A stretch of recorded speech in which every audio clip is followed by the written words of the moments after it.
Finding those levels, too. Look at that four-punch combination. It's a masterclass right now from Shakur Stevenson. That's what you're seeing. A masterclass.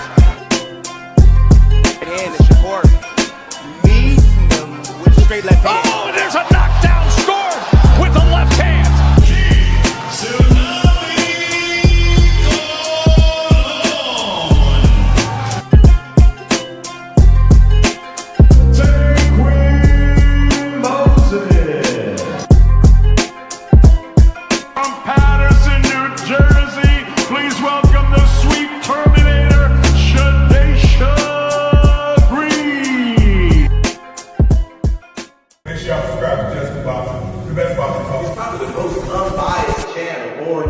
Right now, we're going to give him his just due. Shout out to my brother, Just Due.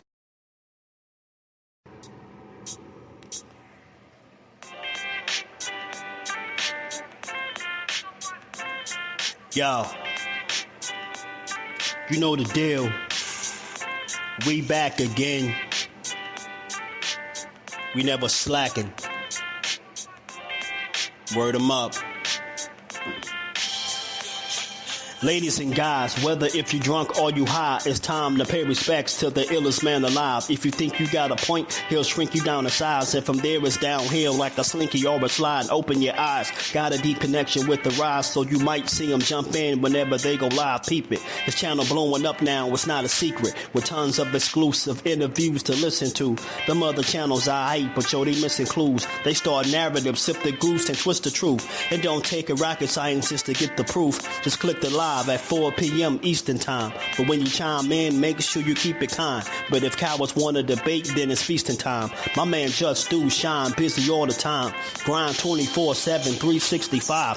Videos he might have 365. My rhyme sick, they make you do a 365. You get a rich if you think you fit to survive. It's Jusdueboxing, time to click the live. Ain't no beginners, if you soft, you ain't down to ride. I crush you, respect too, it's Jusdu.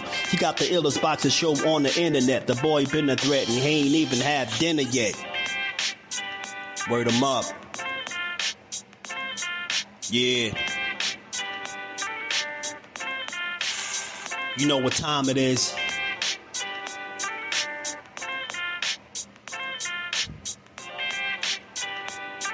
$4 p.m. Eastern.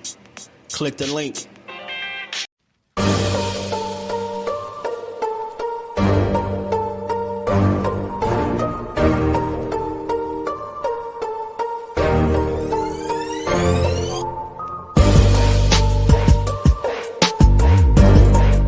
The truth will tell on your ass what you doing or what you're not doing every single time. You can lie, you can bullshit and all that, but when that bell ring, if you ain't put that work in, it's gonna show, bro. It's gonna show. Not to mention y'all in a sport that can cost you your life. Literally, you can die in this shit. So if that's the case, man, if you gonna do this, don't bullshit with it. If you don't really want it, say to yourself, keep it real with yourself. I really don't want this shit. I can't put the work in that it requires. Walk away. Ain't nobody mad at you. Go out there, you're young enough, you go get educated, get a skill, do something, man. But don't play with this, man. You can get killed in this shit, man.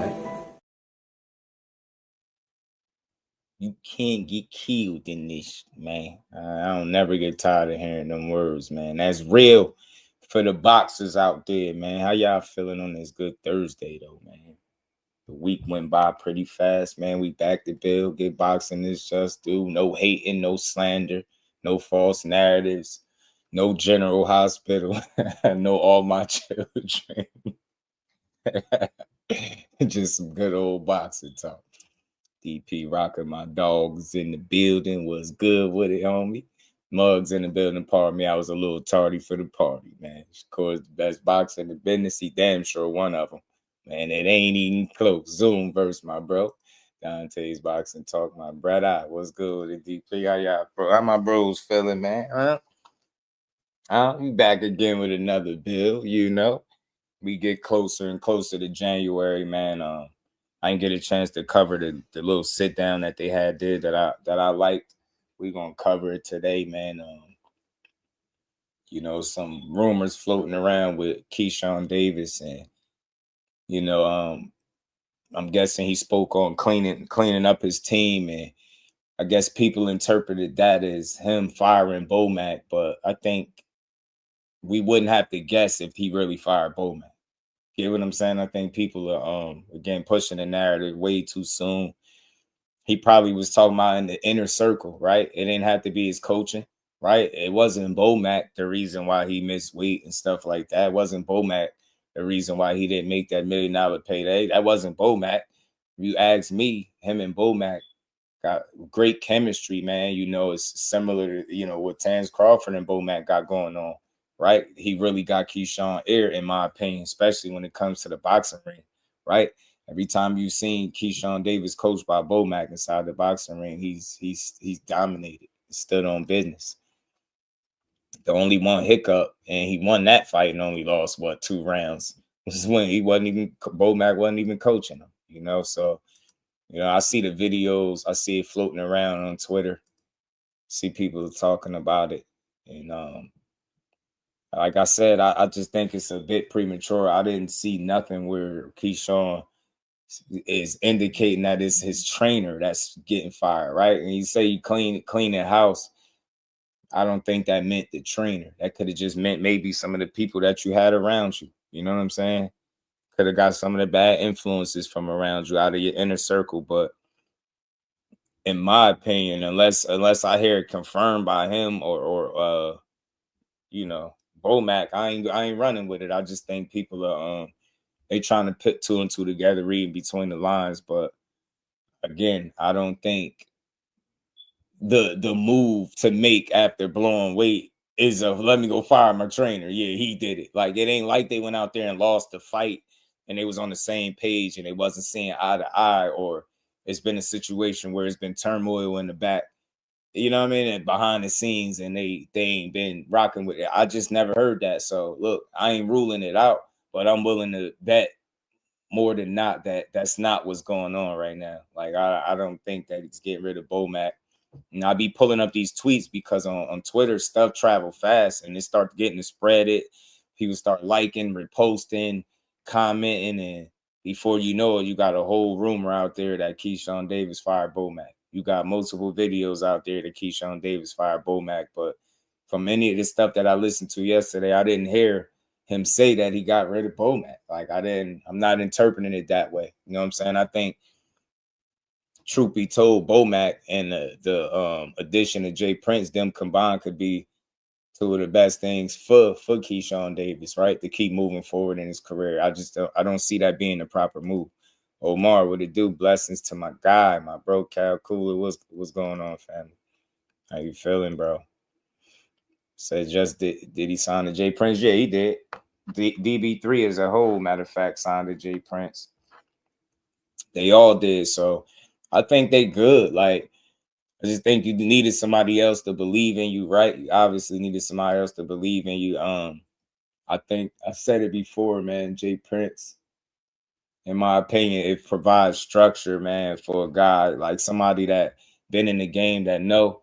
And it's I think it could only help. I don't think it's a bad thing. I don't think it'll hurt, right? It could only help somebody that really want to help try to get him and his brothers and his brand, the DB3 brand, to that next step.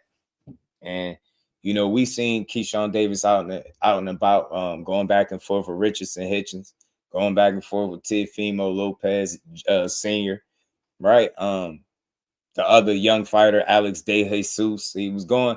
Keyshawn is making himself back visible, right? He back on the scene, and that's what you want. I can't wait till he get back. I hear a lot of this garbage talk about him, about him and Shakur Stevenson not fighting each other. I just think that's garbage, bro. I think people need to get over it. At the end of the day, that just means y'all got 2 people that y'all can knock off if you're really looking at it the right way. If y'all really hate the fact that they calling themselves brothers and they don't want to fight, won't y'all just get in there and fight them? You know what I'm saying? Won't y'all fight one of them? You know what I'm saying? They said it a long time ago, man. Corey said it a long time ago. You don't like what I'm doing, come beat me up. Come shut me up. You don't like what I say. You don't like how I fight. You don't like how I'm moving. Come do something about it. And I said this before, man. The internet is a weird place. Box Source, what it do, homie? They'll try to put two guys up against each other by continuing to talk about it, overanalyze the interviews and stuff. And I see what people are doing. They like, you could tell Shakur scared of Keyshawn. That's why they won't fight him. He got all these brothers in boxing, man. He got like 5 brothers. And man, y'all got to stop pushing these narratives, bro. I told y'all they the Bash brothers, man. They might not be, same mother, same father, but hey, they came up together. And Shakur explained that in the sit down that we're gonna get into in a second with Teofimo. It's like, how many times y'all gonna bang y'all head on the wall?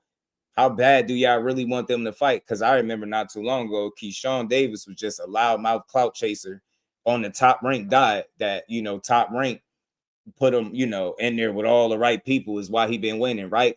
And then a couple fight or two later, now it's like he gotta fight Shakur. They holding up the division. Man, y'all, I know what y'all see in Keyshawn. The same thing I've been telling y'all about the younger. He like that, but just to put it put it to rest, RBZ, what it do, homie? You gonna hear Shakur speak about not fighting Keyshawn in his sit down that I'm gonna play. But this is Keyshawn also talking about it on his own when asked about it, just so you could put it to bed.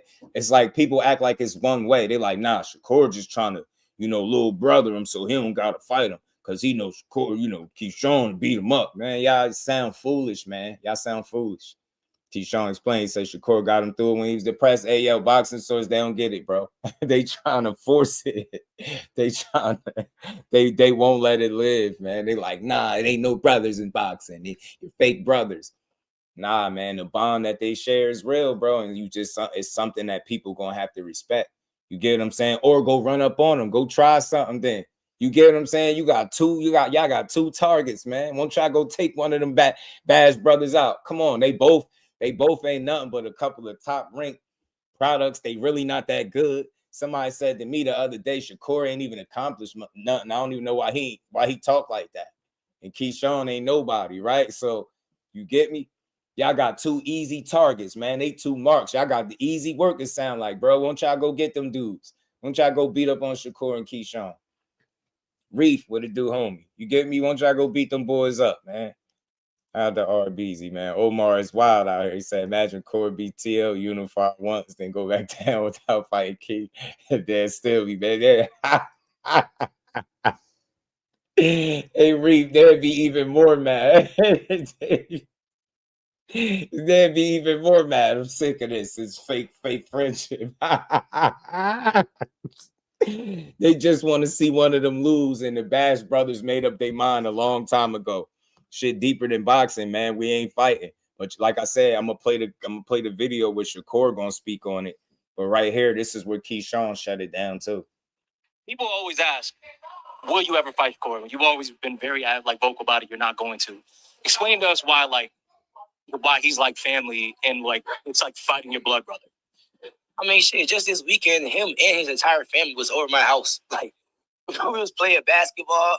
Afterwards, they came to my crib. We eating together at the crib. Shit, we just had Lil Bro over. Big Slime, my cousin Big Slime was just sparring in my garage. I got the whole video. Like, bro, it's family. Like, it's family, bro. Like, I'm never, ever fighting Shakur. You know what I'm saying? I'm not. It's Say it again, it's family, bro. Like, I'm never, ever fighting Shakur. You know what I'm saying? I'm not. It's family, bro. Like, I'm never, ever fighting Shakur. You know what I'm saying? It's not even gonna feel right. I'm never, ever fighting Shakur. You know what I'm saying? It's not even gonna feel right. Yo, man, y'all don't get it. You gotta laugh to keep from being annoyed with the way people focus on some of the dumbest shit in boxing instead of focusing on a big meaningful fight that's coming up at 140. With Shakur stepping out of his comfort zone in a division he's never been in against the best fighter he's ever fought, where that guy would seemingly have an advantage because he's already established at the weight. That's a great fight to talk about, and I'm going to talk about it relentlessly. I'm going to make sure people know it's better shit to talk about than 2 dudes that clearly agreed that they're not going to fight each other. Just stop asking it. It's dumb. Asking them to fight right now is just as dumb as asking Shakur about Tank Davis. It's stupid. Why do it? Why even ask him? The man said he not fighting him. He said he turning his back, get it out the mud. That you would still ask Shakur, hey Shakur, you gonna fight Tank? What's the fight still on the table? Like he told y'all 100 times it ain't up to him, but they gonna keep asking him at every interview, hey, you gonna fight Tank? Like, just leave it alone, bro. You know what I mean? It's focus on the fights that we do got. That's what's wrong with boxing. We talking about Shakur fighting Keyshawn. You get what I'm saying? Shakur ducking Oshaki. Y'all want Shakur need to fight Devin Haney and not Conor Ben. Like, just shut up. Sit back and enjoy some boxing, man. Stop crying. But let me play the rest of this clip, man. Sunchild, what it do, homie? What's good with it, man? Thrill Hill, Bruce, guys. Shout out to the OG. Double tap the screen, hit the like button. It's 50 people in the building. I don't know what side you're on. Make sure you support the grind. Some of the experiences, like what you guys growing up, like as young men and young teenagers in Virginia, like what's some of those things that shaped you to know, like, he's my brother, man. I could never do that.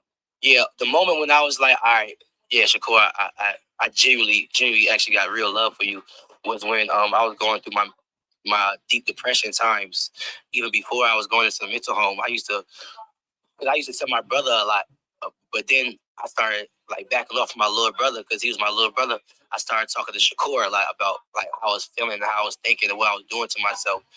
And Shakur was just giving me advice that I really like taking and like, damn, okay, I got you and stuff like that. And then I end up going to the mental home and, you know, like he calling me in there, checking up on me and stuff like that. I get out of the mental home, he pulling up on me, making sure I'm straight, making sure I get back in the gym, making sure I continue to do what I love. So he was there for me with my worst times, bro.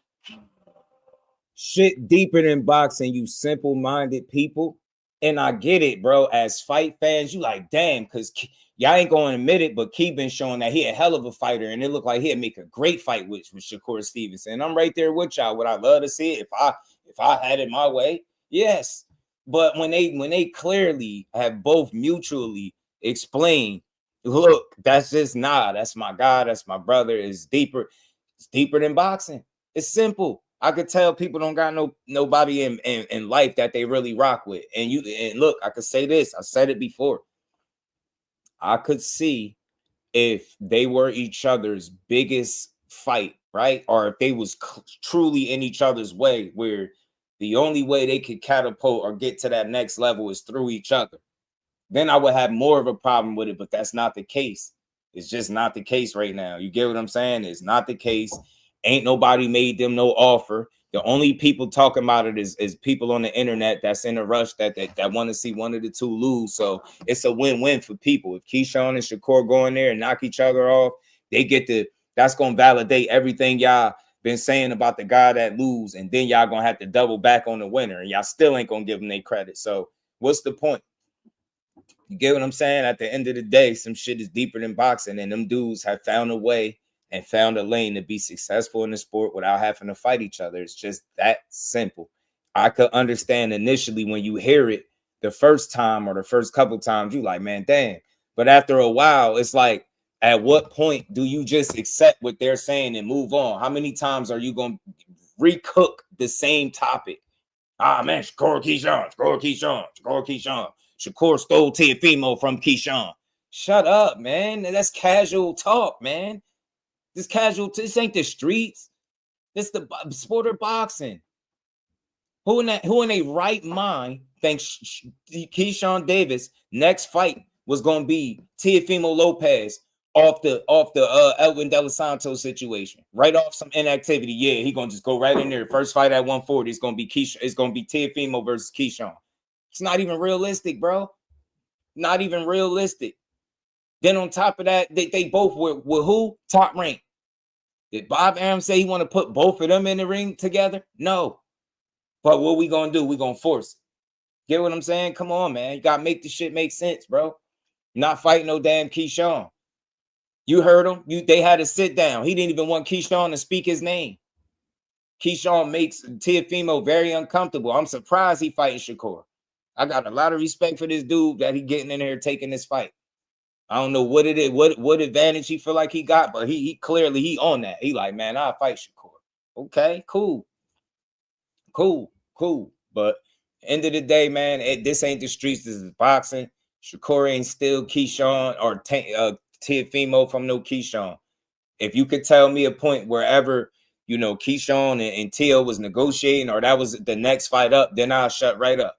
That never was the fight, bro. They just was going back and forth, and Keyshawn was adamant that he wanted to fight Teo. What did Teo say? He didn't even want Keyshawn to call him out, speak his name, none of that. He didn't want to fight him. They be knowing what it is, man. And truth be told, he got the more experienced, more accomplished Shakur Stevenson. So it should be a better fight just because of where he's at in his career, right? That's no slight to Keyshawn, because I think Keyshawn will work him right now. I'm not gonna lie to you. I ain't gonna lie to you. I think the way he fight, it's a reason why Teofimo act the way he do with Keyshawn. They sparred before too. You know what I'm saying? And they sparred a lot more recently than when Shakur and Teo sparred when they was much younger, right? Keyshawn and Teo sparred a lot more recently than Core and Teo. Feather G's, what it do? That's Shakur 116, 112. Man, I could dig it, man. I could, man. Cooking up deliciousness. Shout out to you, fam. How you feeling, man? Official everything, my dog, man. JP in the building. As long as they stay at each other's way, I don't care if they never fight. Yeah, that's what I'm saying. It's not that big a deal to me, man. I could just respect it because they real enough, honest enough to tell you. They ain't leading you on like, yeah, well, we might. You know, they like, bro, just leave it alone. No, I won't fight him. No. Keyshawn just told you the man helped me out of my depression. I don't want to punch him in the face. If you can't understand that, I just think it's simple-minded, right? Like, I can see if the only way for him to be successful, make money, and grow his name is, then I would get it. But that's not the case, man. He got he got smoke, man. You see him and Hitchens going back and forth, right? You know what I'm saying? That'd be a good fight.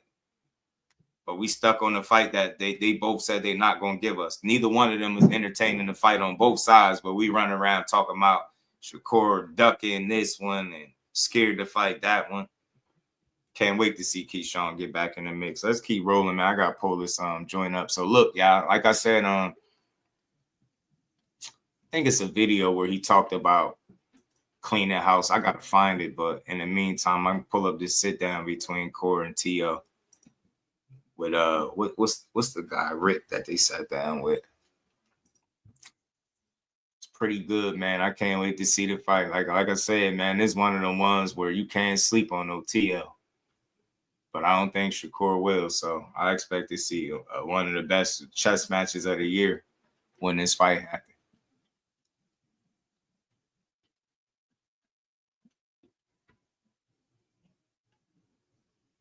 Teo Sr. is a weird guy, bro. I swear he is.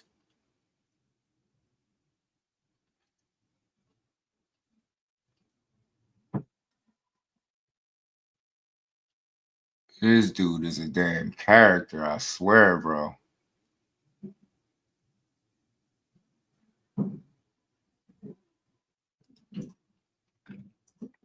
Damn character. Let's get to this, man. Think Teo and Key still fight one day? Yeah, if Teo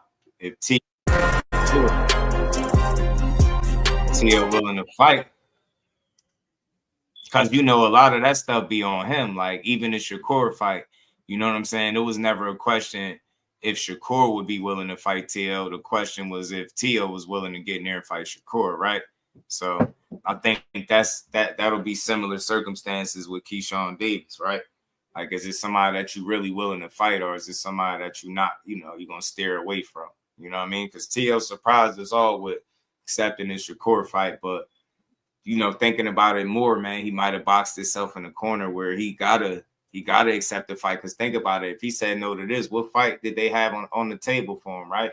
Who was talking about putting a fight together? Who else was pressing him, talking about fighting him for real? So that was realistic. Not too many people. So I think he would have been on the sideline, man. Mr. Versace broadcast, man. Shout out to Mr. Versace, man. Versace podcast. I'm your host, Mr. Versace himself, Rick Reno, and joining me today, Mr. Versace himself, Rick Reno. That's his name. Ring Magazine and WBO world champion Teofimo Lopez, undefeated 3-division world champion Shakur Stevenson. These two men will collide. His ass sitting up there looking like Frankie Ladeo. I'm telling you. His ass sitting up there looking like Frankie Liddell from Moonwalker. I know y'all remember. Y'all remember the movie. January 31st, Especially with the that Mecca hat. of boxing, Madison Square Garden in New York City, live and exclusively on DAZN. Tio, I'm going to start with you. When did you first become aware of Shakur Stevenson? People when must got some money, Bruce, guys. OGs, people must got that bag. When did you first maybe see a fight of his? Well, first off, it's great to be here. Grateful, thankful to be here, first and foremost on that part. I've seen Shakur back in... Amateurs, pros? Yeah, I'm thinking, I don't know if it's 2011 or 2012 National Junior Olympics or, Junior National Golden Gloves. And I remember seeing him. He was wearing a white tank top. I think it was red trunks, red and white trunks. And he was just whooping on dude bad. And that's what I noticed. But we were in different weight classes at the time, different age group, I think. Damon was good. Yeah, we were both cleaning up our divisions leading up to the finals. He ended up winning. I ended up, coming in second. But nevertheless, that's when I noticed him. And ever since then, it's just been history. What were your early impressions? Facts, I like his style. Bruce. He could fight. Yeah. What about you, Shakur? When did you first become aware of Tio? It's so crazy. I really was like I ain't gonna say I was no nerd, but I was like a boxing nerd. So like when I first kind of got aware of Tio, it was probably before he even knew me. But I used to get on YouTube and I used to watch like the DMV fights, and they used to have like the Region 2. I want to say he was with Region 2 with Florida. And I seen one of his fights up there, and I kind of watched him. I thought he was a good fighter, and that's when I kind of got a first whiff of Tio. But when I finally first met him, probably was the same time you're talking about. For the bulk of your careers, you were both under the same promotional banner. Yeah, were you cordial, friendly? I was good with Tio. I thought Tio was a little jealous of me. That's what I thought. Did you get a sense of that, Tio? Were you any jealousy in there? Because both of you guys were being pushed, but it seemed like to me, just from the outside looking in, that he was pushed ahead of you. He was getting the fights that you would. You were calling for Loma. He got Loma. Yeah. You wanted other guys. He was getting other guys. Did you see him as a future foe? Because at one point you were two. You know what's funny, bro? It'd be funny that some of the names that these fighters brag about beating be a fighter that had an opportunity to fight Shakur but said no. Shit is annoying with that Loma talk. Like, that's why I always wish he would have got that Loma fight, because they wouldn't be able to hang that over his head, and it'd have been really good for his resume, a good opportunity, you know what I mean, in his career for him to get the opportunity to fight Loma. But Loma gave Tio the shot. Like, they fought each other, and then, he fought Devin, but he ain't fight Shakur. I hated that. Loma robbed us. He ain't fight Tank. Robbed us. I think that everything just plays out the way. And that's it. I just want to highlight that. These dudes' biggest flex be a fighter that turned Shakur down and fought a lesser guy. I just want everybody to know that. Narcissist Pride said Tio gonna win by KO. Look, he thinks so too, bro. It could happen, bro. He got the punching power to do it, right?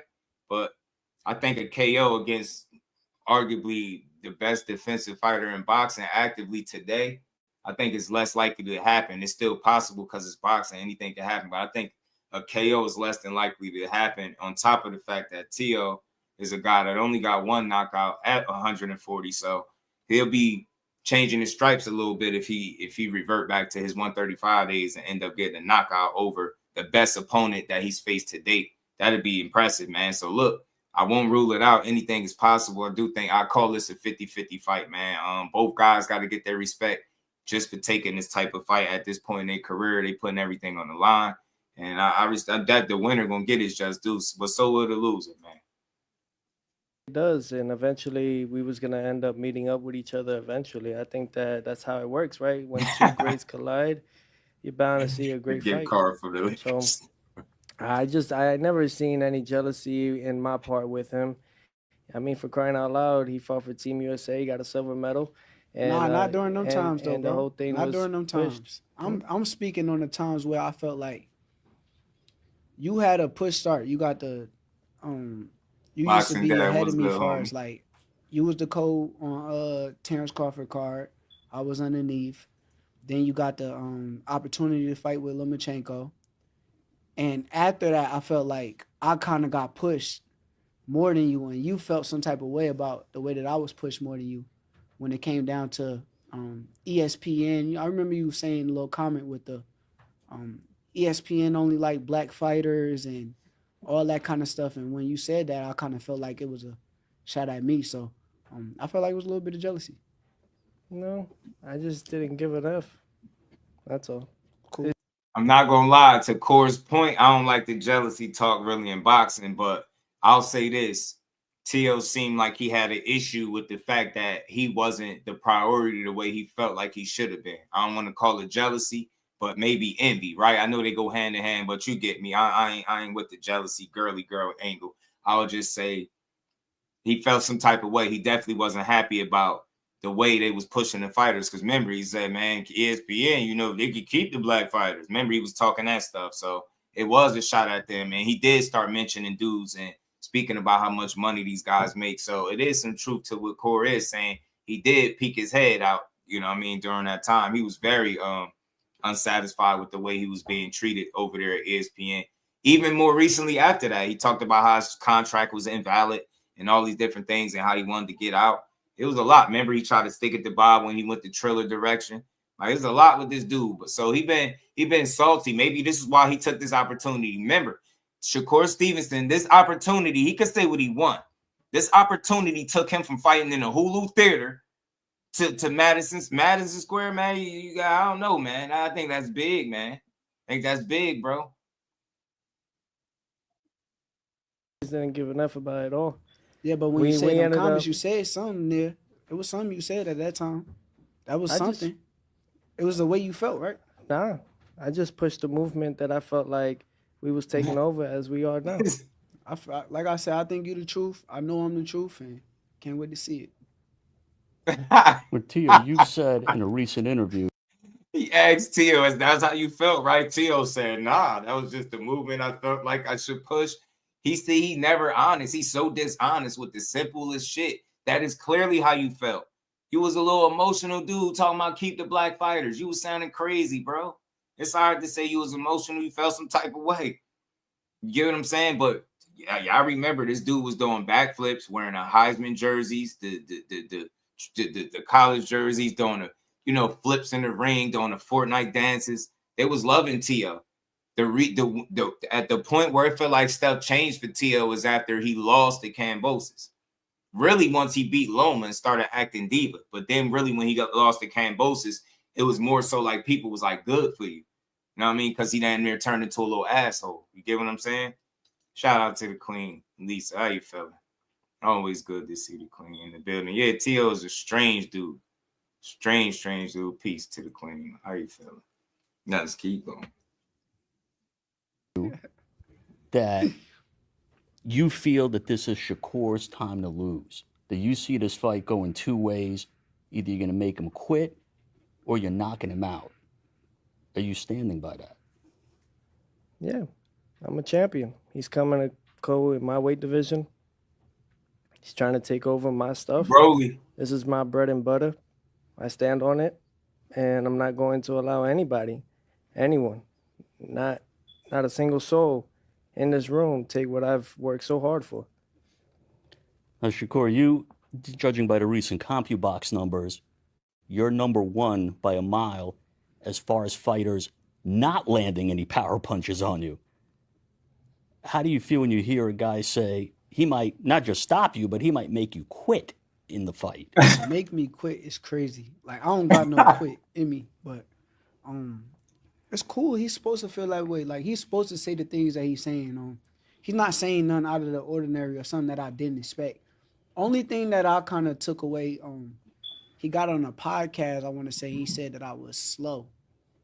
And that's the part where I'm like, okay, he's going to be very surprised come fight night to where it's like, you really thought I was slow? Like, is that something that you put in your brain and thought it was about to come out there and work? Now, Teo did recently. That shit funny because Teo was saying that. Teo was saying Shakur slow. And he said when you get past his jab, he lunch food. Like he was talking crazy. I mean, yeah, he beat Taylor. They ain't did nothing since. And I think the interesting dynamic official going into this fight, and it's not the end all be all, right?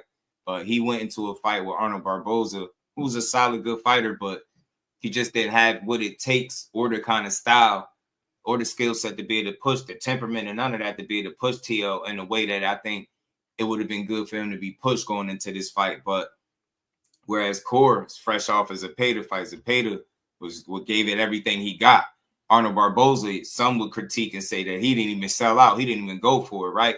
He left something in the ring that night. He didn't fight like a guy that was hungry. He didn't fight with the sense of urgency. He didn't fight the way he was selling it to us in the fighter meetings and stuff like that. You know what I'm saying? So I did find it strange Shakur wasn't there for long after the presser, but maybe there was something he had to get to. Probably got up out of there. Let's keep rolling. Hit that like button, y'all. Say, sub to the channel. On our weekly show, Inside the Ring, with Max Kellerman, I think there's some guy, Coppinger, on there. I don't really know him too well. I just know Shakur puts the mute button when he's on. Yeah, definitely. But you said on there that Terrence Crawford sent one of his little guys to come after you, implying that obviously you want a fight eventually with Terrence Crawford. Is this a fight where, first, do you see Shakur as a legitimate threat in 140? Because he's a guy moving up. At one point, you were 2 divisions ahead of him. And in second to that, is this a fight where you want to send a message to Terrence Crawford based on your performance in this fight? I guess, yeah, to put it all together, I mean, you got to fight the best, and he's real close to Crawford, very close to him. And I think that, Crawford has high hopes of him, high expectations on Shakur, and what better way? I tried other ways that didn't work, and that's just part of me just learning.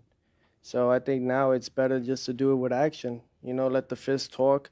And now he's here, and like you said, I was 2 divisions ahead of him at one point in time. Now he's here going up to my division at 140 and trying to reclaim and claim everything.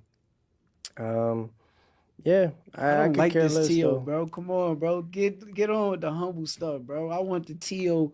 that's rowdy. Like, where is he at, bro? I'll show you January 31st. Okay, we're going to see. I don't like this version. It's like, man, listen here, bro. What you going to do? What you going to do come fight night? That's what I want to hear. Hey, man, you see people trashing the presser, and look, it wasn't nothing to write home about. But look, this sit down was better than the presser. You hear what Court's saying to him, look, I don't like this, T.O. Like, nah, bro. Like, where that energy at? Like, nah, what you gonna do? Like, you talking all this other shit, man. Nah, don't try to play the humble role. You talk shit with everybody else, right? Think about it. He was in these interviews talking about how slow Shakur is, how he afraid of power. Nah, stand on that shit. Talk that shit right now when he in front of you. That's what I'm talking about. No, you're gonna see January 31st. And then I see people giving T.O. credit, talking about, yeah, he just playing mind games. If Shakur think, T.O. weaknesses is all he got is a mental, and then he cooked. Like, all right, okay, keep thinking that. I'm telling you, when he in front of him, his energy different, bro. That's all I'm saying. Fight energy will be different. Time, take it. I can't wait, bro. Hit the like. Let's like keep this T.O., bro. Come on, bro. Get on with the humble stuff, bro. I want the T.O. that's rowdy. Like, where is he at, bro? I'll show you January 31st. Okay, we're gonna see. I don't like this version. It's like, man, listen here, bro. What you gonna do? You hear me? Court said, what you gonna do? You'll see. Okay, I can't wait.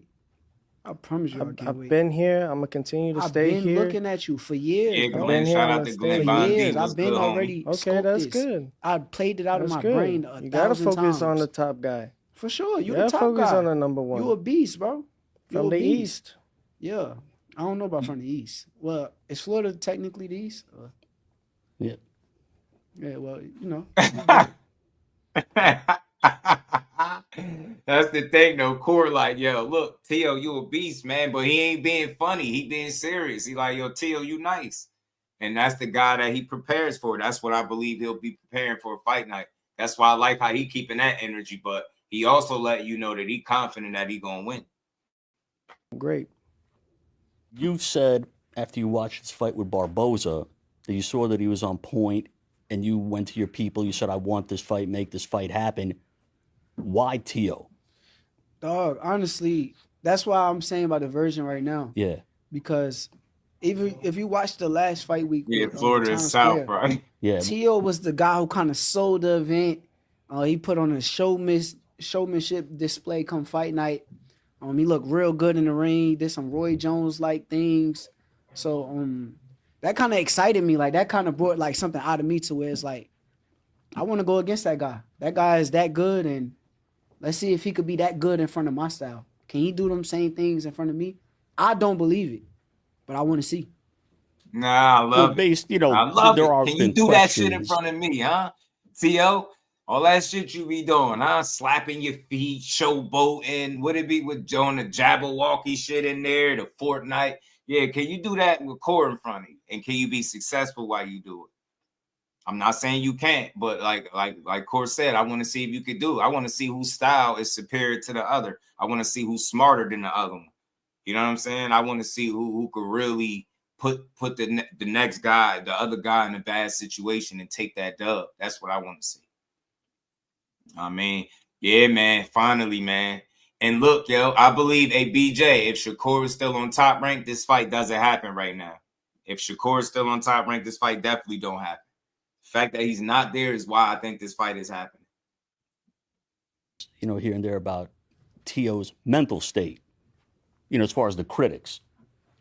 And you are a type of guy, when you're in the ring, you take guys sometimes to a dark place. After a couple of rounds, you sort of break them.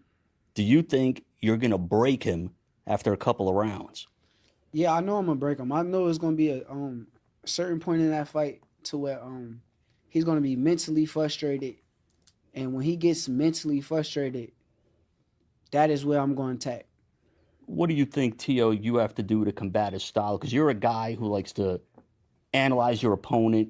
You look for those openings and you capitalize on it, but you can't really fight like that with a guy with the... Keep saying it. They say boxing is 90% mental, right? And look, that's the aspect of the game I think that Shakur's strongest. And I think his physical is at a point where it could complement his mental capacity in the ring, where they kind of work hand in hand and prepare him to be the best version of himself on fight night. And Teofimo has that ability too, but he's also shown you the ability consistently to not be able to rise to the level or to underperform, right? Shakur, you probably got one performance that people try to overly cook that you could say underperformed, but he won, right? So there's that. They both have some things where they ain't look their best, and both guys got to be on A++ game fight night for sure. Style of Shakur, and you've said you may have to make this fight really rough. What do you mean by that? I think that it's just two guys that believe that no one could get into their defense, no one could get into their offense, no one could actually get into their good, style. My guy. Stylistically, What's he good believes with he's it, the bro? best, and I know I'm the best, and that's why we're getting to this point now.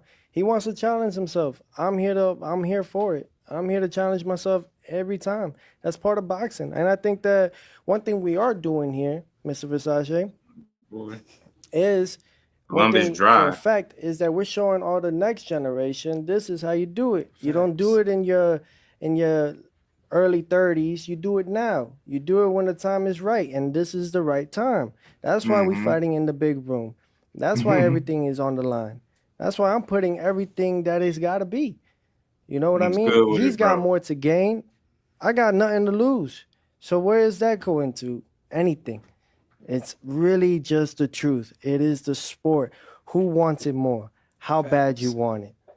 And no matter what, when it all said and done, we're going to show all these other guys, no matter how much money you make in this, you got to fight the best eventually. Yeah. Oh, in Florida. Well, you were practically 1 foot out the door of this division. You wanted to fight Jaron Ennis. That's what I like what he's saying. I like what Teo's saying there too. But I'll tell you what, man.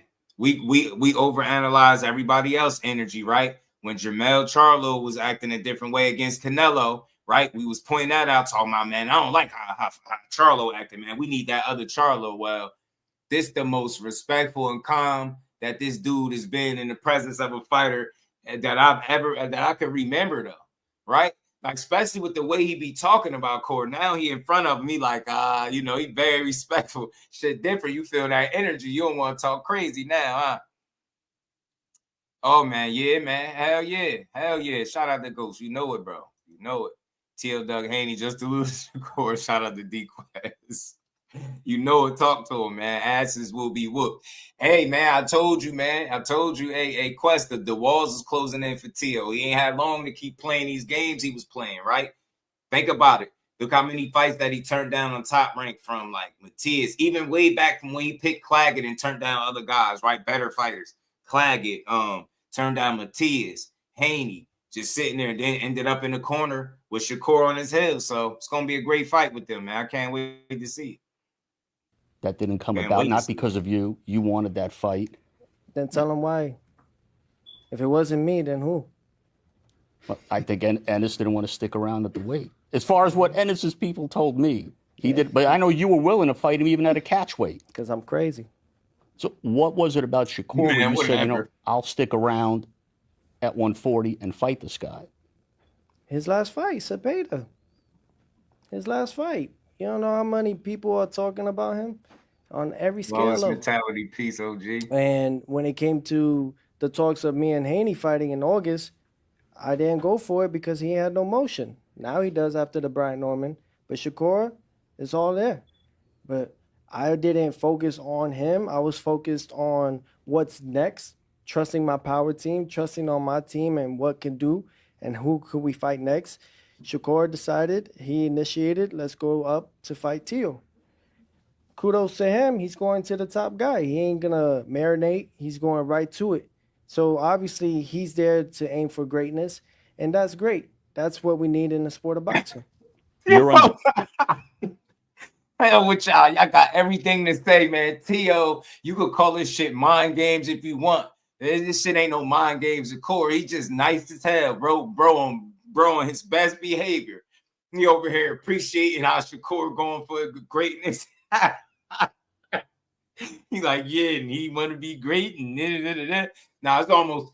I got the double stream Ghost. I don't know what side you on, but it's about 70 people in the building. Make sure y'all hitting the like button on both sides. Support the grind. Let's keep going. But he got Tio on his best behavior, man. Tio out here talking about how Shakur chasing greatness and shit.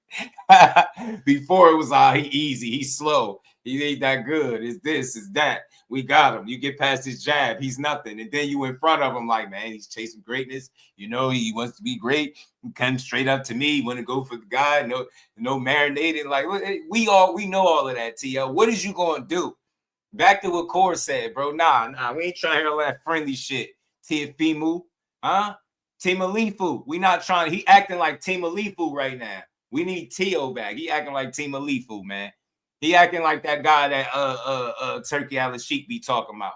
Timalifu. He acting like Timalifu right now. This ain't Tio. This Timalifu. You said, I'll stick around at 140 and fight this guy. His last fight, Cepeda. His last fight. You don't know how many people are talking about him on every scale level.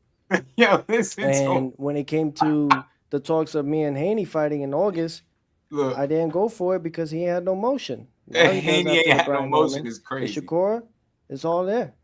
But bro, I didn't focus on him. I was focused on what's next, trusting my power team, trusting on my team and what can do and who could we fight next. Shakur decided, he initiated, let's go up. Close to him, he's going to the bro. But I didn't focus on him. I was focused on what's next, trusting my power team, trusting on my team and what can do and who could we fight next. What could do? Shakur decided, he initiated, let's go up to fight Tio. Kudos to him. He's going to the top guy. He ain't going to marinate. He's going right to it. So obviously he's there to aim for greatness, and that's great. That's what we need in the sport of boxing. You're under. Man, Tio, nice to say. Shout out to Tio. This shit don't mean nothing. No, I'm just poking fun. I'm having fun with it. He is stressed out. He acting like Team Alifu right now, bro. Bro acting like Team Alifu right now, man. all nice and shit. Nah, talk some of that wild shit. But he wanted to talk the jiggle my balls stuff at the presser, right? Now that's it. When you remove the circus, a clown out of the circus, they forced to behave differently, and that's what you seen. Yeah, he got that energy in front of him. He like, man, this dude is pretty damn good. Bacon was good with it, fam. He said Shakur winning. I agree. I think Core got this in a competitive, good fight, a really good fight, because Tio ain't gonna go easy, but Shakur gonna beat him. Tio has one blemish on his record, which is the George Kambosos fight. Tio, his dad, they say, is a vastly improved fighter since that fight. Do you think he's a vastly improved fighter since that fight, or do you see the same mistakes? You said he makes a lot of mistakes. Yeah. Do you still see the same mistakes to capitalize on that you saw in that fight? Honestly, I'll be a fool to think that the fighter that I'm gonna fight against is the fighter that Kambosos fought against. I think with that fight, he probably mentally wasn't fully there. And then I also heard he had some. Listen to the dick, man, yo. The fighter that I'm gonna fight against. Yeah. Yo, bro. Nah, I don't mean to keep stopping it, but y'all know how we do over here. Mike Magic, my bro, what's good with it, Mike? How you feeling? Shout out to 2 Cents. I just want you to listen when they ask Shakur a question, how realistic his response is. A typical fighter, when they ask him about a time that a guy is lost, they gonna be like, yeah, man, he looked this and that, and I'm gonna do this and that because of that fight. Shakur like, man, he wasn't himself in that fight. Look how real he is with his assessment. Because we all know if George Kambosos and Tio fought 9 or 10 more times, we got Tio winning every single time. At least I do. You get me? You know what I mean? He wasn't in his right mind, but he's shown the ability in more than one fight to not be in his right mind and struggle. I don't think he could afford that against Shakur, but he's also shown the ability to rise to the occasion multiple times too. So we just got to see what Tio we going to get. But Shakur knew full well he wasn't himself. He was emotional and he mentally wasn't where he needed to be, and it cost that fight. Honestly, I'll be a fool to think that the fighter that I'm gonna fight against is the fighter that Kambosos fought against. I think with that fight, he probably mentally wasn't fully there, and then I also heard he had some other issues going on during that time. So, I know to expect the best version of Tio. Tio kind of shows up when the guys that you think is going to beat him, that's when he shows up the most. So I'm expecting the best version of him. Expect the best version of me. And I think it's going to be a tremendous fight. Shout out to Z. What's good, homie? Man, this dude is in my way. That's how I look at it. Like, same way he probably feel about me, I feel the same way about him. He's in my way. I'm chasing greatness. But I wasn't in your way. You came up to my weight. Yeah. You didn't have nobody at 35. That's true, but you the guy, bro. You the guy. You 4 Kings. You been the guy for years. But you the guy on the pound for pound. I agree. I agree. I understand. So how am I the guy if you on the pound for pound? You're the guy, bro. You know you the guy, bro. I'm Theo. Yes. Yeah. You been the guy since, bro. You the guy. But I'm just telling you. But I don't. You're in my way, bro. I don't carry it that way. But you're in my way. The mentality is never going to be that way. But you're in my way. But you're in my way. So I got to move you out my way. That's how I look at this. Nope. Corey trying that foolish shit, Theo. You in the way, bro. He said, but I wasn't in the way. You came up to my division. You ain't had nobody at 35. This sit down was better than the presser for sure. Theo said you ain't had nobody at 35. Of course, that's true, but you the guy. I like this. The twins that you think the twins in the building. Shout out to JP. That's when I know that should work. Shout out to the twins. I'm expecting the best version of him. Expect the best version of me, and I think it's gonna be a tremendous fight. I'm not. Man, this dude is in my way. That's how I look at it. Like, same way he probably feel about me, I feel the same way about him. He's in my way. I'm chasing greatness. But I wasn't in your way. You came up to my weight. Yeah. You didn't have nobody at 35. That's true, but you the guy, bro. You the guy. You 4 Kings. You been the guy for you. On the low. This dude is in my way. That's how I look at it. Like, same way he probably feel about me, I feel the same way about him. He's in my way. I'm chasing greatness.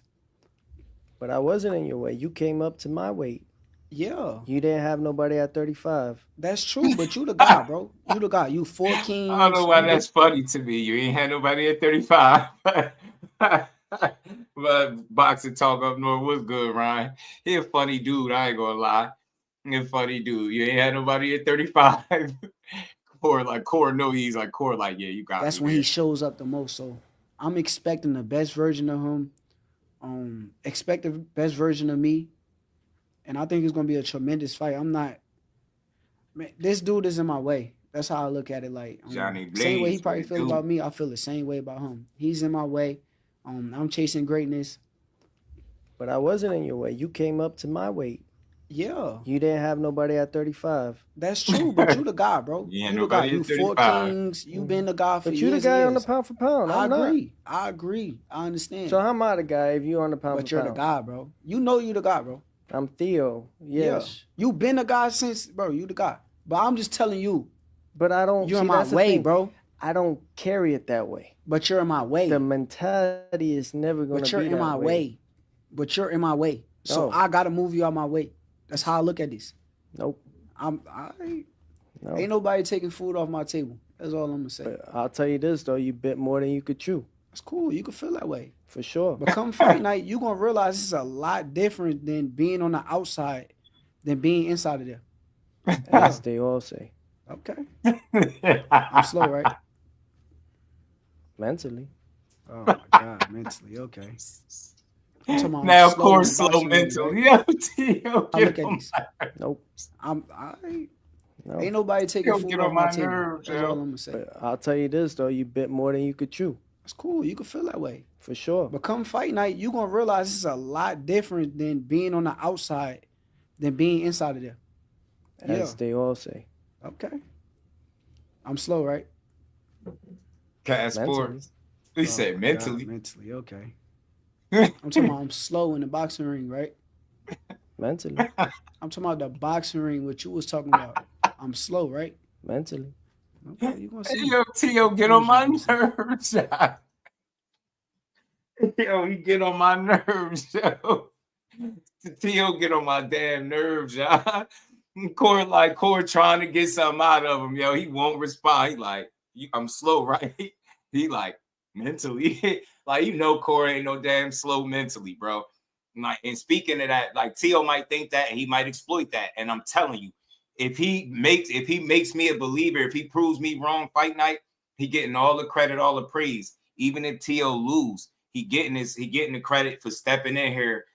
I appreciate Tio for stepping up at a time where Core was having a tough time getting that type of name recognition fighter in the ring with him, right? That guy that could be deemed somewhat on his level that can go out there and push him and possibly beat him. Like Paulie Malignaggi said, man, if it's anybody that could possibly beat him on his best day, it's Tio. But that's what I'm expecting on fight night. And that's the question I got for the chat. Does the best version of Teofimo beat the best version of Shakur? That's what we get to find out, at least for the most part, come fight night. We get to find out if they can beat the best version of each other. Tio, to Shakur's point, you seem to be the guy. I look at this.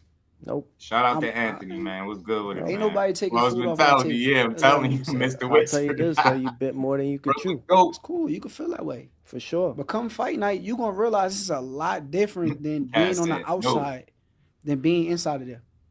As they all bro. say. Okay. 116, 112. I'm with I'm you, slow, right? bro. Mentally. Oh my God, mentally. Okay. We got 80 people in the building. Hit I'm that talking like about I'm button. slow y'all. in the boxing ring, right? Mentally.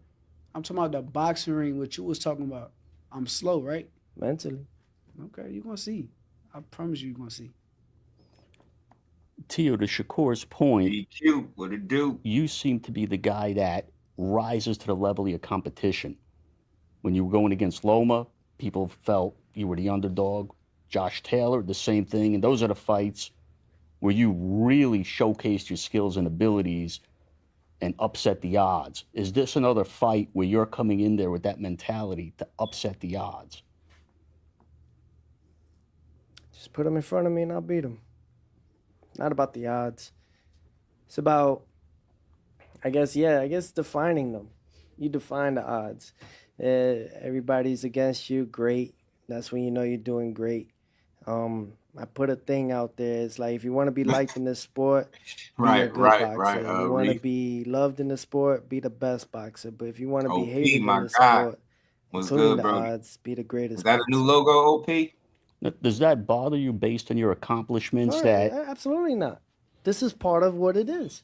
Tell me one fighter that was not at the top, that was doing their own thing, that people didn't want to see them lose or not get their fair share. But what I'm saying is, you said like Shakur's in the pound for pound list. You're not. Does that bother you at all based on your level of accomplishments? No, you got 2 ring belts right now on your lap. And it's not Who the bigger fight, Shakur, Teo? enough. Well, the one you guys are fighting for is right there. I need more. I need more. I think with success, there's no such thing as too much of it. I need more. I crave it. I need it. And It's my lifeline. I know, Shakur, you were pushing for that belt in the Zepeda fight, and it couldn't really happen because of Zepeda's ranking, not because of yours. Yeah. Now you got it. Who had the ring at 35? Nobody. They should have gave you the ring. Yeah. I agree, but, come with it, bro. No, You I'm gonna just get saying, the they ring should've from done you. that. Well, it's usually number 1 and 2, and 1 and 2 is him and Keyshawn, and him and Keyshawn are close they're friends, and that buddies. fight couldn't happen. Hey, buddies. Yes, sir. So you played yourself. All right. How I play myself, bro. You could have got a ring. You could have had 2 like me right now. I ain't gonna fight my brother. Gotta go grilling about it. Hey, man. Ain't no brothers in this thing.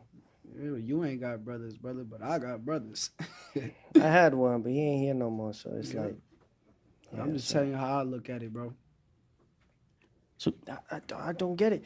I bet you their plan is this, and this is it. He goes to 140, tries to claim it. Then he'll probably go back down to 35. Let Keyshawn go to 40 and do his thing at 40. And then Crawford's got his agenda. He's already on his way out soon, eventually. It's a little. I got a question though, bro. What do one man's plan or whatever you got to do with? Because it's not boxing. Yo, see? Told y'all. Yeah, because they make everything Shakur do some Crawford type of, well, he's doing that because of Crawford. Nah, man, you hear what he's saying to Teo. That's why I be wanting to know too, man. Let Keyshawn go to 40 and do his thing at 40.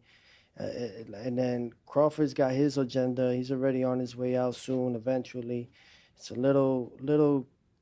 I got a question though, bro. What do one man's plan or whatever you got to do with? Because it's not boxing. It's boxing, yeah. It is This boxing. ain't I'm boxing. fighting you.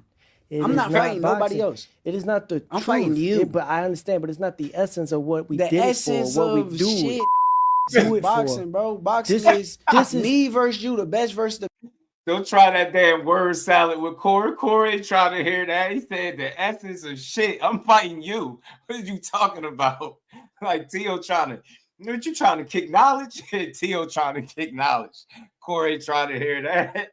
Said, bro, what? And then Crawford's got his agenda. He's already This on man, his way out yo, soon, trying to eventually. get deep. They're just It's a little. I got a question though, bro. What do one man's plan or whatever you got to do with? Because it's not boxing. It's boxing, yeah. It is This boxing. ain't I'm boxing. fighting you. It I'm is not fighting nobody boxing. else. It is not the I'm truth. fighting you. But I understand, but it's not the essence of what we The did it essence for, what of we do. shit Do is it boxing, for. bro. Boxing is This is me versus. because it's not boxing. he said It's the boxing, essence yeah. of It shit. is This boxing. ain't I'm boxing. fighting you. It I'm is not fighting nobody boxing. else. It is not the I'm truth. fighting you. But I understand, but it's not the essence of what we The did it essence for, what of we do. shit Do is it boxing, for. bro. Boxing This is me versus you, the best versus the best. I got you. That's Bro, what we boxing can, we is. can You all already kick know. it John when we Wick was done, good. we tired. Bro, We can you all got kick the it when we Ring at the Hall of magazine Fame belts type right stuff. there on your shits right now, right? Are you I the best earned fighter them. at 140? That I am. So if that's the case, what are we talking about? Why are we talking about Don't flip anybody it. else? Don't flip it. No, I'm really asking. You had opportunities to be Why the are we best talking about at- anybody else? It's me You and had you. the opportunity to be the best at 135. Okay. You ain't Yeah, tend to this do dude that is wild, because you bro. got How? brothers. My brothers, hold on, time out. Let's understand what you're saying. Keyshawn had one fight where he got the belt, right? Right? At 35. Yes. Okay. After that fight, he had. But you get what I'm How saying, long right? did he have a belt for? No, you saying that I'm not fighting the best. I will fight anybody. But I'm just But saying. not your brothers. No, I'm not fighting somebody that I came up with. And this is somebody I really been with, like on some real trenches, me and this person. I'm not. There ain't no money in the world that's going to make me do that, bro. all right, so like let's say that was the I will case, fight right? you. Let's say that was the case, and You the guy. Y'all ain't gonna see no unifications at 40 if he tries to take mine, cause he buddy with. Ain't you gonna beat me? But I'm saying, ain't you gonna beat me? me? I'm saying it. That's what we have. You see? He basically admitting to defeat, bro. He trying to be so smart that he sound foolish, bro. You see? Just answer, just be normal, bro. Just be regular. Said you ain't gonna see no unifications at 140 with him. We ain't seeing none with you either. What are you talking about? You get what I'm saying? You got an opportunity to fight Matias and you didn't fight him. On pay-per-view, you ain't fighting in no unifications. You fighting a dude coming from 135 because he ready to take your shit. Shout out to Big Dog Willie. Appreciate the color in the chat. Teal trying to be sophisticated is hilarious. It is, yo. He keep talking about everything and everybody but him. Core like, bro, I'm fighting you. Why are we talking about everybody? And we ain't never got a box again. Well, right. well. I already been getting these bets, but now it's time for you to get your just due.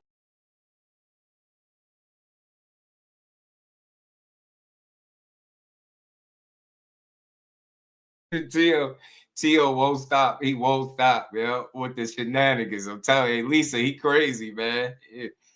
How long you got a belt for? No, you saying that I'm not fighting the best. I will fight anybody.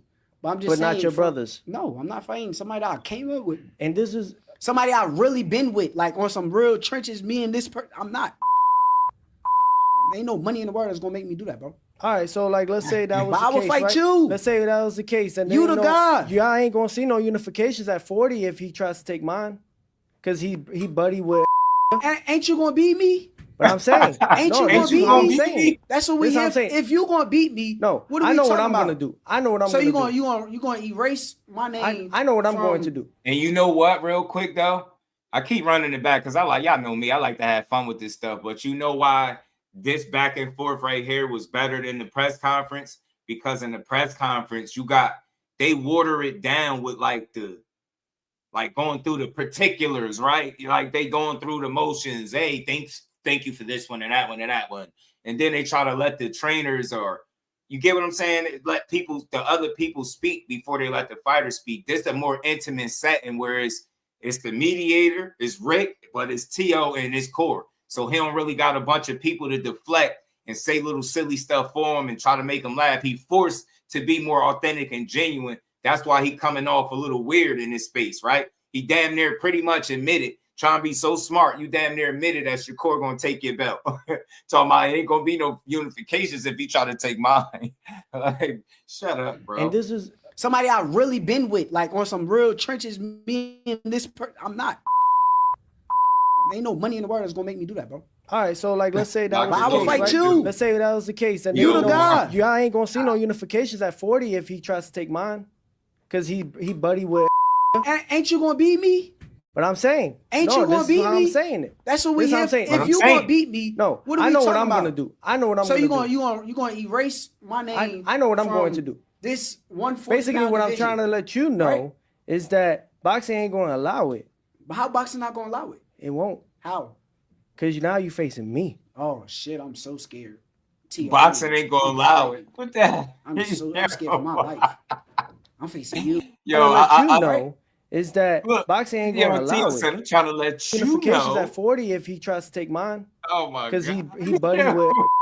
Ain't you gonna beat me? But I'm saying, ain't you gonna beat me? I'm saying it. That's what we have. If you gonna beat me, no, what are I we know talking what I'm about? gonna do. I know what I'm so gonna do. So you gonna erase my name? I know what I'm going to do. This I know basically what I'm trying to let you know is that boxing ain't gonna allow it. But how boxing not gonna allow it? It won't. How? Because now you facing me. Oh shit! I'm so scared. Tio, I'm stupid, bro. I'm scared for my life. I'm facing you. Tio, a funny dude, man. This shit is funny, man. That shit don't move me, bro. I can't wait to see you. I've been waiting on this. Yo, I don't know how you don't understand. I've been waiting on this moment forever. Like, it's been years and years for this moment right here. You gave me the opportunity. I appreciate you for that. But shit come with it. Facts. Mm-hmm. Now, do you think, Corey based could on have what had he said ring on belt. Inside the Ring, he where lost it on his scalp. Crawford? That's a fact. Where my guy at, man? Shout out to my guy ETB in the building, man. What's good with it, bro? How you feeling? Good to see you in the building. There's 80 people in the building, man. Hit that like button, sub to the channel, and all that good stuff. Support the grind. Shout out to Frequent Flyer, and somebody just hit me up. Shout out to my dog BJ33. Said appreciate the grind, fam. Appreciate the support. Shout out to the homie BJ, man.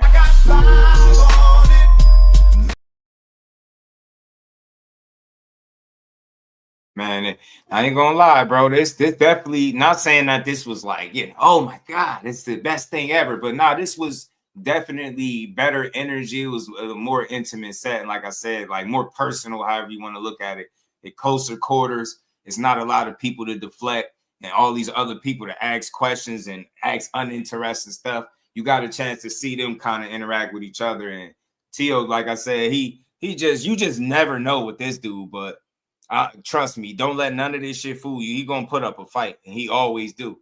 Even in the one loss that he got, he put up a fight. So he gonna come to win. He feel like he got the ups. I think he feel like Shakur a smaller guy. Maybe he think he is scared of power.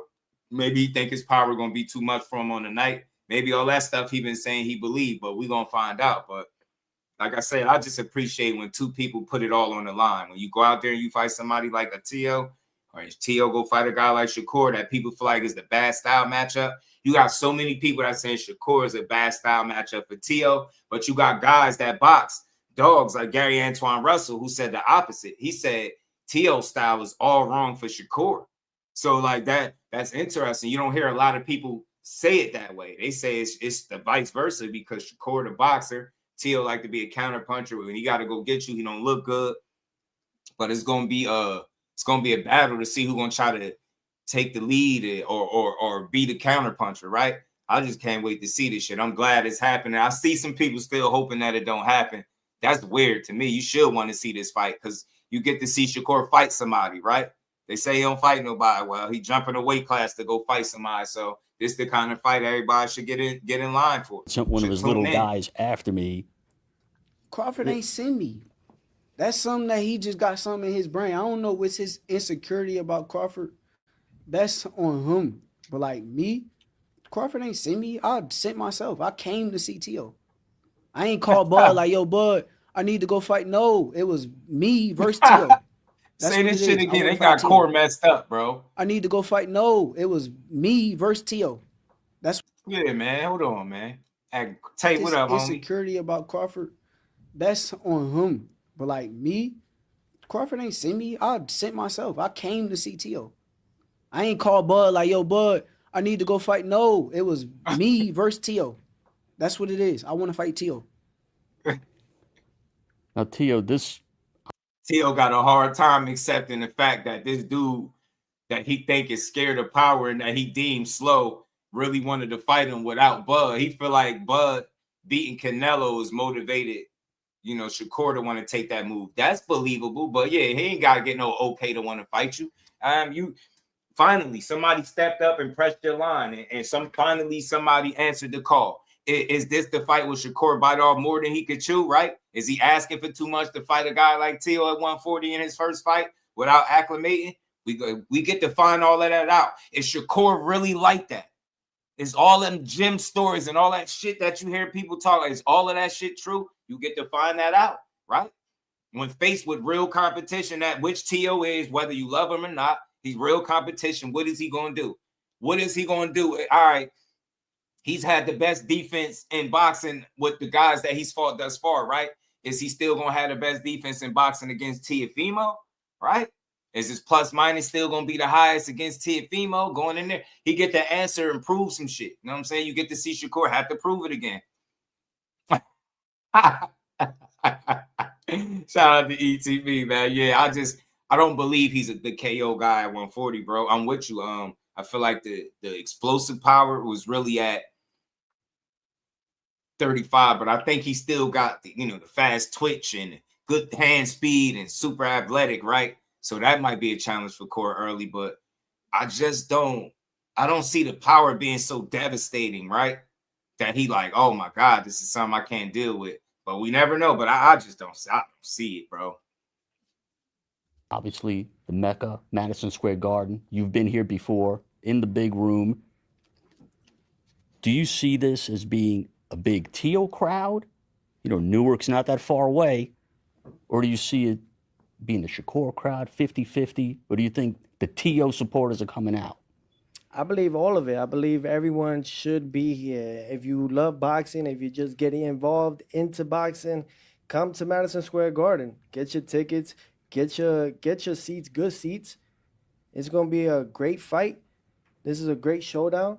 And God willingly, you guys put on a great undercard. We need a good undercard on this fight. This is the magnitude of it. We're going to start 2026 with a banger. So whether you from Brooklyn, whether you from the Concrete Jungle or Brick City, any parts, whether you from Philly, anything. If you love boxing, come out here. Come out and support. And I mean that everywhere, from the UK, from the people from the Kingdom of Saudi Arabia. I mean, everywhere and anywhere. You don't want to miss this. I ain't gonna lie, I like parts of Teo energy, but I guess you can't even be surprised that he ain't showing you what he always show you. This dude just go, you know, back and forth. But I do like the fact that they did do this sit down, man. It is gonna be a good fight. I think this is the one that people should get behind and tune in. Shakur got some real history on his side if he could beat Teo. 4-division champion at 28 years old is very impressive, bro. And that's saying a lot. And despite what his naysayers to say, he'll be creating some separation between him and his contemporaries, man. Them accolades starting to pile up. And he still essentially has some unfinished business at 35 where he can go back down there and do some things. So, but one fight at a time, but this is definitely the one, man. This definitely says sales are going well. That's good, man. That's good. Different for Teo psychologically. He's never had someone come at him unprovoked. Core is knocking on his front door saying, bring your ass outside. Hey, man. Shout out to BLK, man. That's a fact, though. He is telling him, Corey is telling him to come out and play. You know what I mean? Come out and play, man. Get your hands dirty. Get some mud on your New York clips, is probably going to be here for me, too. Like, I feel like it's a lot of New York fans that's rocking with Shakur and my movement and everything. So I think that it's going to be an exciting event, like you say. The best versus If I don't go to the fight, we definitely doing a fight party, but my plans is to go to the fight, though. This one of the ones that you want to see, man. This one of the ones in New York is like the neighbor to Jersey. So y'all know I ain't too far from no NYC, man. And it'll be a good event to go to. I mean, get some good tickets for me and the family, man. And I definitely want to be in the building. But if not, I'm definitely gonna have it. Like, because this is the thing. I don't do nosebleeds, bro. I'm not one of those people. I'm not gonna be playing with no nosebleed seats. If I can't see, I'll watch it home before I be in a nosebleed, bro. So I'm used to some good seats, man. So as long as I get me some solid seats for me and the family, I'm in there because it's a must-see fight. But them nosebleeds hit different. I'm not gonna be up there with no binoculars. The ring look like a damn milk crate. Like you be up there in them nosebleeds like, damn, which one is Teo and which one is Shakur? You know what I'm saying? You be up there like, damn, who them ants fighting in that milk crate? Like, hell nah. You be like, you know what I'm saying? No, I'm already 4 eyes and already wear glasses. I'll be up there like, damn, like, which one is we should stay home. Like, hell no. I refuse. I want to say this real quick while I'm talking about it. I commend the people that pay for those seats that be way up there. I don't know if y'all getting them free. I don't know if they just giving them tickets out at that point when you way up there, but I salute y'all if y'all pay money to really try to come to the fight and be way up there. Cause I'm not doing. I need to look. This is. I don't have to be on the floor, but like my seats be good to the point where I'm sitting from. Like, for example, when I was at the Artem fight in the Prudential, right? I was able to see Artem hit Shakur with some shit. He knocked the spit. I seen spit get punched out of Core mouth. Like, I need to be able to see that.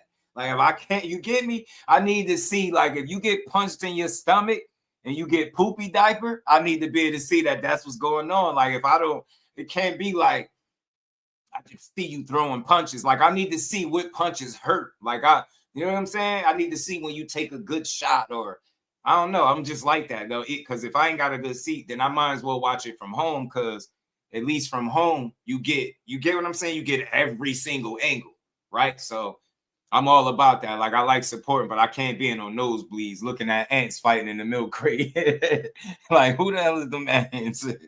Is that Tio or is that Shakur? Like nah, we ain't gonna be playing. The $10 tickets, yeah. I'm telling you. Me and him You actually feel talked me, about this. Lisa? This I what we feel you knew feel me, bro. it would be. I'm gonna come out victorious. That's how I see it. I don't see nothing else. This has been Okay, the cool. Mr. Versace Hey, what it do, homie? podcast. I want to thank Tio and Shakur for joining me for today's episode. Until This next was time. cool, man. This was a good sit down with them, man. Shout out to Rick, man. This is a good sit down. You need more of these, yo. You need more of these. I think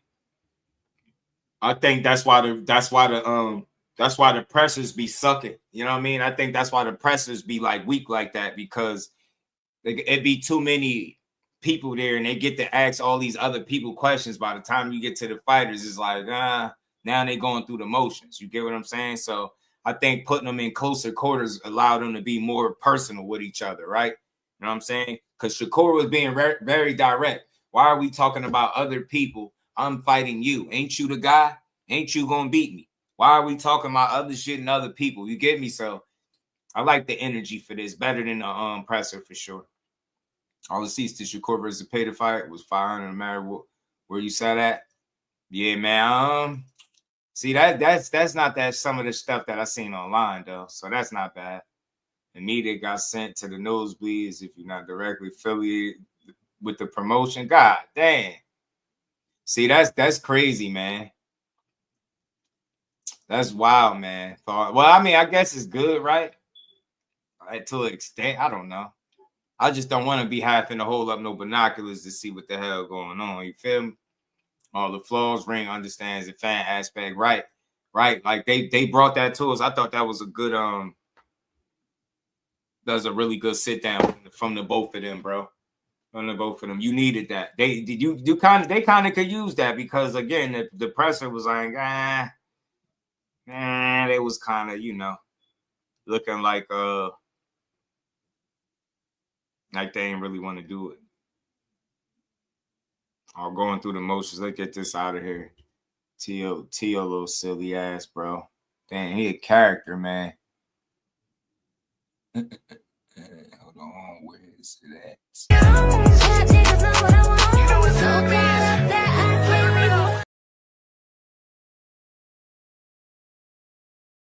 My bad.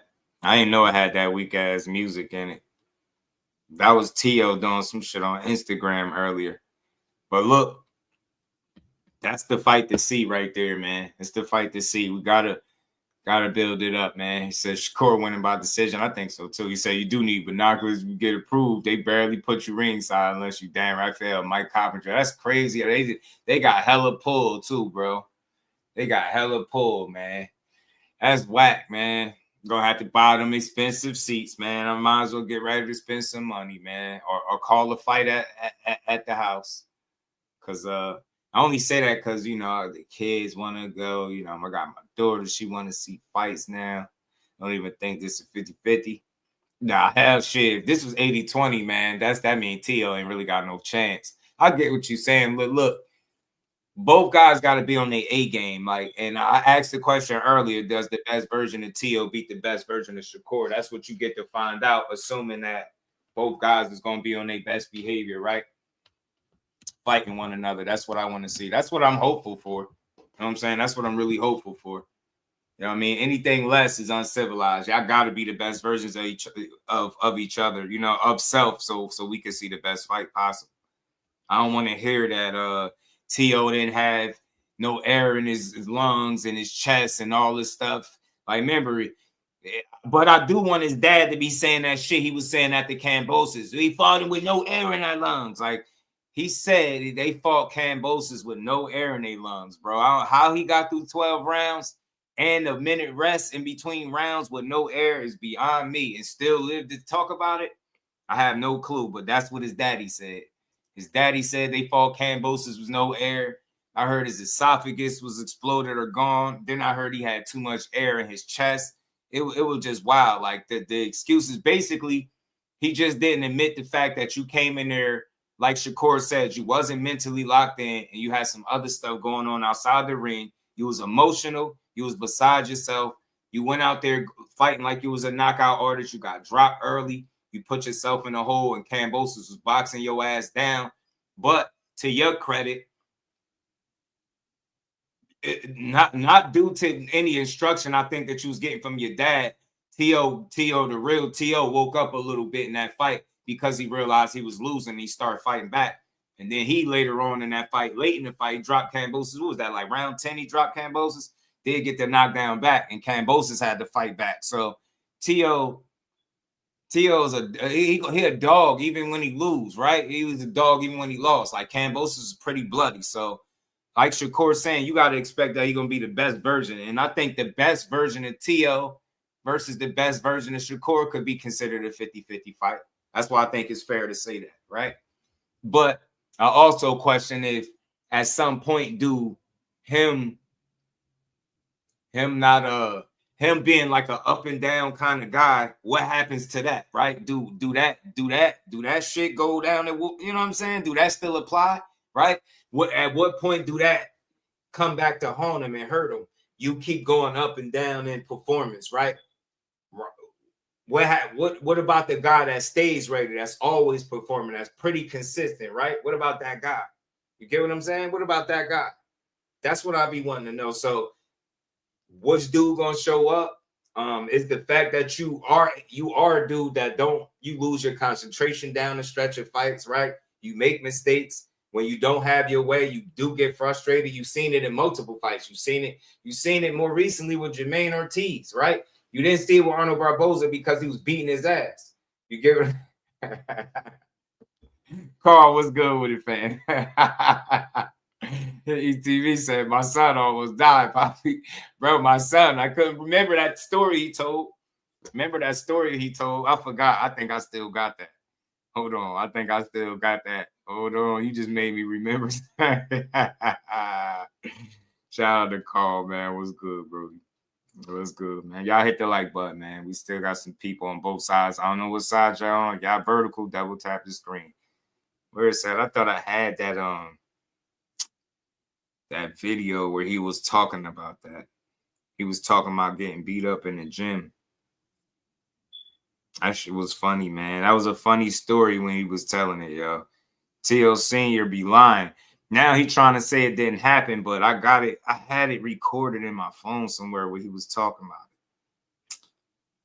I don't know if I still got it, though. It was like, my son. Yeah, your son.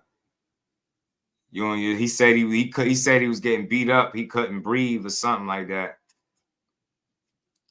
Said he couldn't breathe. It was crazy. It was crazy, man. He told the whole story. He said when he get mad, he say the N-word, and he said the N-word or something, and they jumped on him in the gym, and they just started putting hands on him, and he said he couldn't breathe or something like that. They was about to send him to meet him. Damn, I thought I had the recording, y'all. Yeah, man. I had the recording in here. I had it somewhere. It's probably somewhere in my phone. I just don't know. Got so much stuff in here. Man, yeah, Teo Sr., bro. That's why, like, the story that he keeps saying didn't happen with Keyshawn Davis. I got him where he was talking about how it did happen. Like, he be selling stories. His ass be cat. What the young kids say, what they call it, cap. That's, yeah, Teo Sr. be cap. Lying his ass off. I had it in here. He told the story on, it was funny. He told the story on Punch Drunk. I remember. He was telling a story to him. Damn, I probably deleted it to make space out my phone. So I'm mad I don't have it. Gotta hear this dude lie, though, man. He was telling a damn lie. He said, my son recorded away. X, he's stupid, man. Damn, I thought I had it still in here, man. That shit was funny. Teo Sr. was out there whining. He said he couldn't breathe. He said I think he said he had asthma. I ain't got asthma, bro. I think he said he had asthma or something. Man. So I'm happy for my boy Frank Martin back on the right side. Yeah, absolutely, man. We like Frank, Carl. I wanted to. I mean, it's a good bounce back fight. I don't have nothing bad to say about that. That's how you bounce back. He fought a two-time world champion, and he was older, but still ain't nobody up until this point. Even Gary Antoine Russell didn't do that to Bartholomew. So yeah, man, it's a hell of a win for him. Damn, I can't find it, but we about to keep rolling, bro. I got something from T.O. Senior, man. He was running his mouth. Frank Martin looked good at 140. I know Errol Spence mentioned Richardson Hitchens, but I know they mentioned Hitchens possibly fighting. What's his name? Jermaine Ortiz. So I don't know how valid that is, but that's something that might happen. Jermaine Ortiz and Hitchens. It's not a bad fight. It's not a bad fight if it happened. Remember Bud followed Buddy to medical? Oh, yeah. He was telling that story, too. Yeah, that. 2 seconds. He said he's black out there because he said he don't know what Bud would. He said Bud followed him to medical. He said, for what, bro? Y'all was talking crazy. That's why Bud pulled up on you to see what all that chatting was about. Trying to tell you, Bud be the wrong one to keep playing with. But let's see what T.O. Senior. This was after he ran into Keyshawn. Okay, this is Johnny Boy Fight Hype. I'm here with Senior. How you doing, Coach? I'm doing great, man. I'm excited for this fight, man. I've been out for a while, man, but I'm back. You know, a lot of people probably thought that I was out for forever, but I'm back, man. And I'm excited for this fight, man. Listen, I'm really thankful to Shakur for taking this fight. Yeah. Two of the best right now. You know, and you know, I think my son has got everything to beat him. You know, and I think that's the way the fight's gonna go. Yeah, this is a throwback type of fight. Like, is this like a Leonard Hearns, like the two best fight facing each other? Of course, and Turkey Alashik is doing the best, man, to put the best against the best. You know, and I hope it just this year coming up, 2026, we're gonna open it up with a bang, and I want it to keep on doing that. I want my son busy. I want him to have at least 3 fights this year coming up. You know, and I want the best fighting the best. You know, we always wanted that. Yeah. I mean, since he was like about what 22. Yeah. You know, when he beat Comey. You know, being the youngest with Mike Tyson at 23 years old to be undisputed. You know, but there was controversial stuff about that. But, you know, we're going to fix that because it was announced for Undisputed. It was on ESPN for Undisputed. You know, so, and they don't put him on the Undisputed list, which is crazy. You know, so I told my son, let's just beat whoever's in front of us, you know. Yeah. And let God work his magic with my son, you know, because God is the one that has him here. You know what I'm saying? And I just you have a healthy Teofimo Lopez in there. He's gonna bring it, and he's gonna entertain the crowd. Definitely. Do you feel that this is gonna be the toughest test of his career? We know that Shakur. This is not the toughest fight. What was the toughest fight? It's never been the toughest fight for my son. You know, the toughest fight for my son is him being healthy. You know, he's a smash. Yeah. So, you know, and we got to be careful with that because losing the weight. You know, we're moving after this fight. We're moving up to 147. I'm not gonna allow You're gonna stay at 147. He's gonna fight that. They did it. I was looking for something. And I think I got it.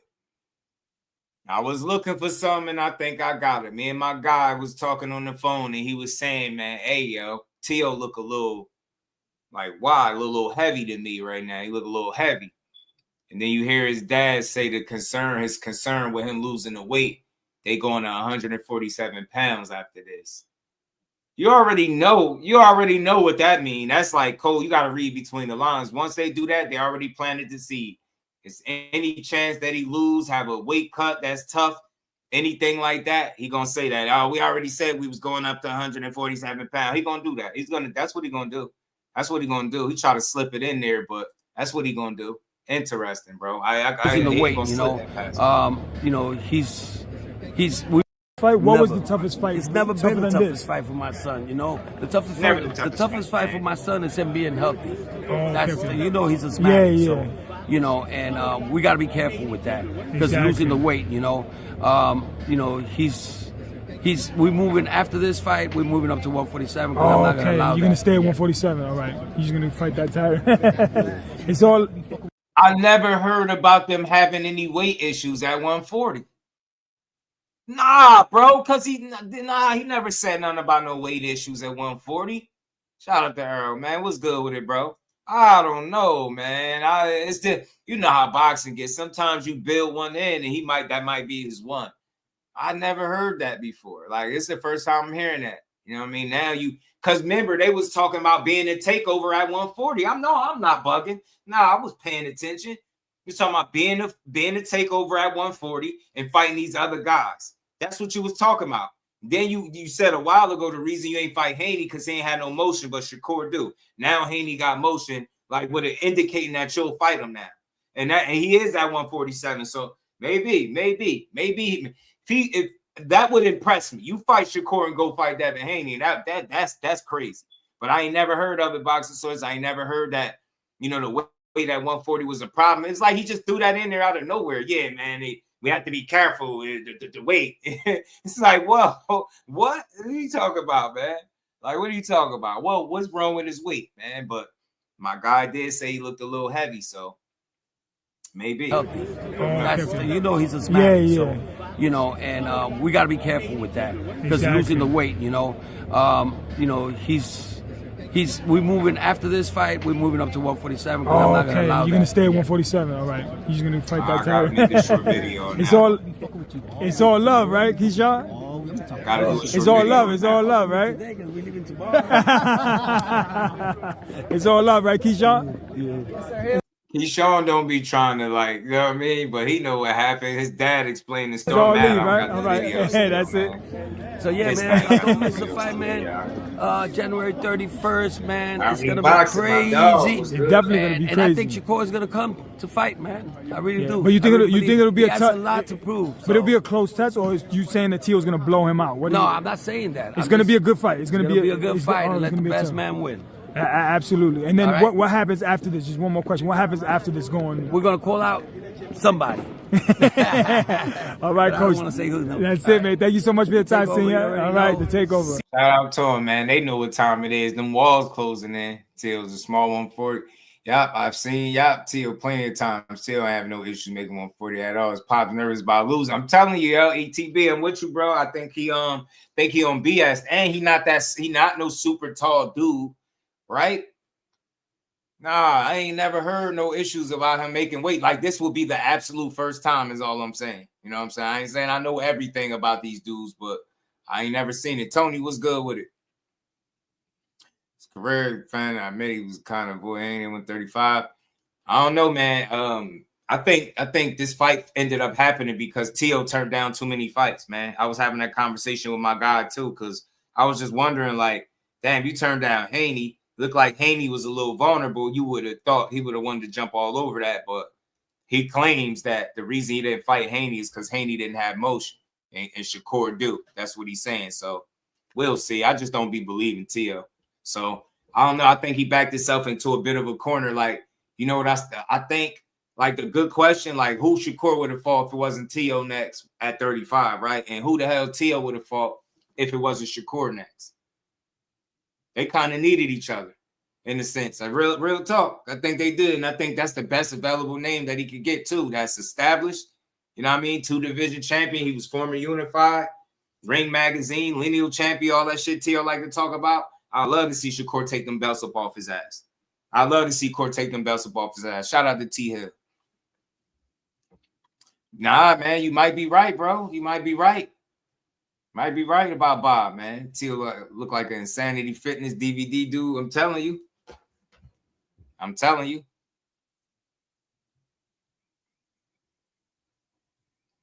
Yo. Teal be looking like he be in some good shape, man.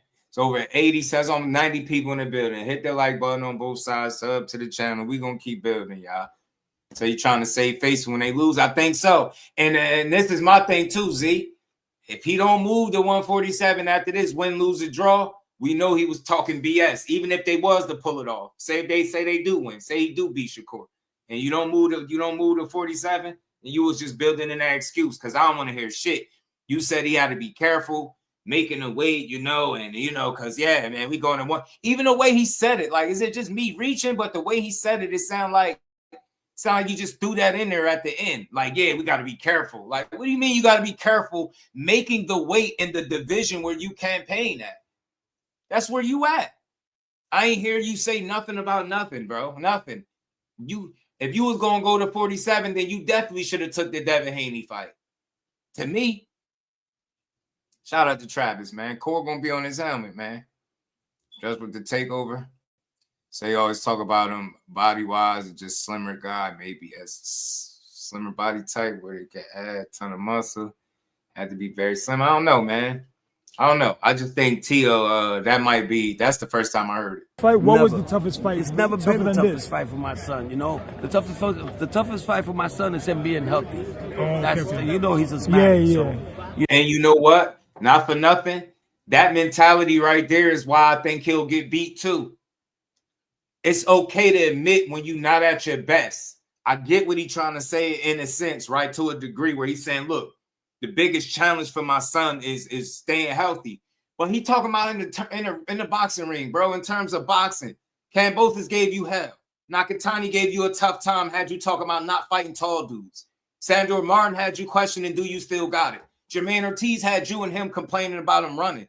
So through all of that complaining and excuses after each one of them performances, you can't come up with no guy that was a tough challenge to coach against. Like, they never genuine. It's always a bullshit answer. And then you follow that up with, oh, yeah, we got to be careful making a weight. Man, Tio be always talking about how he in shape and everything. I don't want to hear it. Y'all building an excuse right now. And you got the ugliest New York hat that I think they ever stitched together, bro. Where did he get this fucking hat? It's pissing me off. I was trying to ignore it because as a man, I don't really care about how you look, but I don't know if that's a little flame at the bottom, but that's an ugly hat, bro. Like, where do you get that shit from? The bodega? He got that shit from one of the bodegas in NY. You could tell by that hat they not from. That's a Florida hat. You could tell where they from. He from Florida, bro. With a hat like that, you definitely. If he was from NY, that would have been a regular Yankee. A color of your choosing, bro. I don't even care what color you would have had. You would have had a regular Yankee. The fact that he got these colors, bro, they ass is definitely from Florida. The damn aviator glasses on. I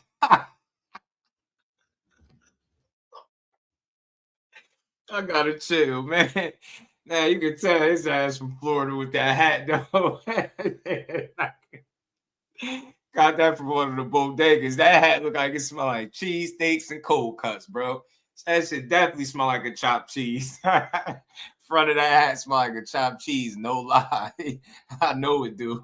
Keith was good with it. Said built-in excuses. Yeah, it's gonna be a great fight, Carl. I definitely tell you. Hector said nasty.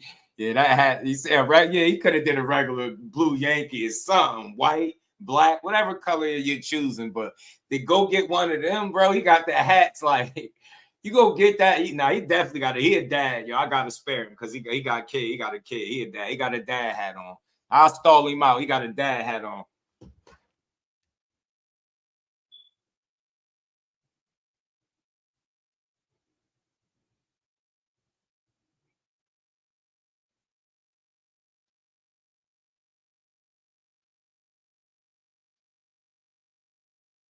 Man, my bad. I was getting a text, y'all. Truck stop. He said that's South Dakota.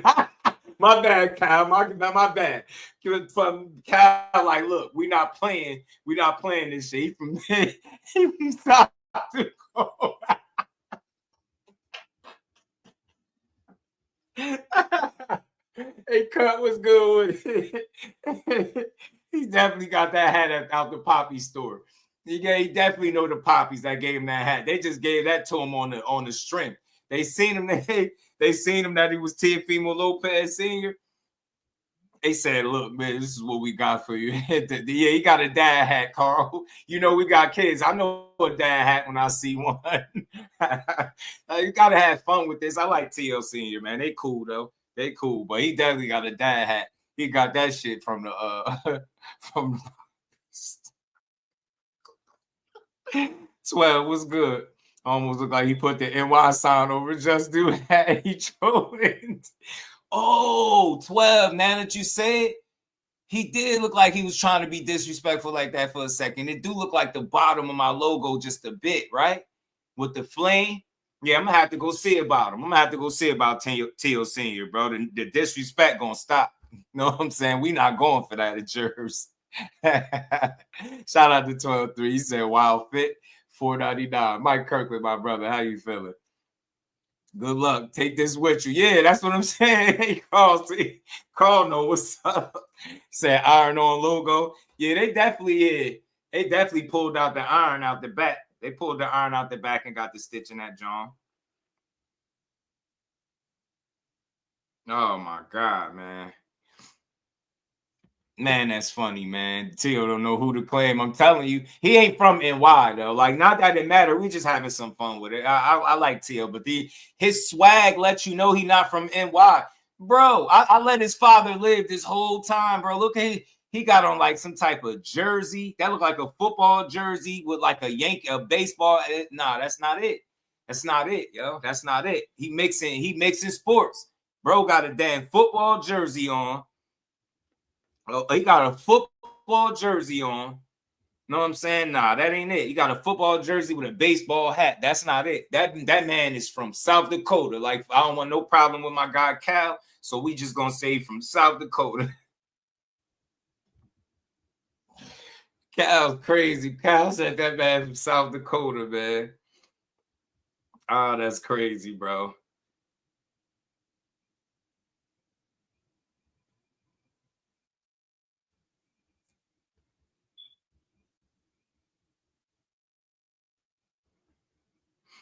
Man, you said that big hat brim says it all. Yeah, it ain't from the city.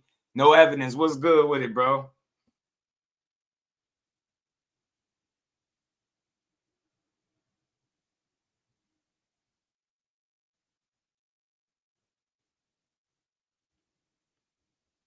Man, yo, that's crazy, bro. Blunt Sports, my dog behind the hands TV. So all that narrative pushing just for him to do that. Right. Shout out to Blunt, man. We got to cook, man. Behind the hands, Tio really from Arkansas. That's a fact. He live there now. Nah, you right. Tim, my dog.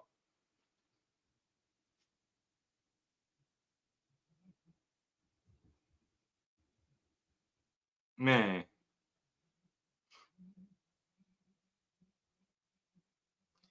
Oh, man, my bad, y'all. I'm just multitasking. Yo, I'm telling you, bro. Tio ass bogus, man. His pop said they going to 47, y'all. Hold on. Play this John. You know, and we got to be careful with that because losing the weight. You know, we're moving after this fight. We're moving up to 147. Oh, I'm not gonna allow you're gonna stay at 147. All right, you're just gonna fight that title.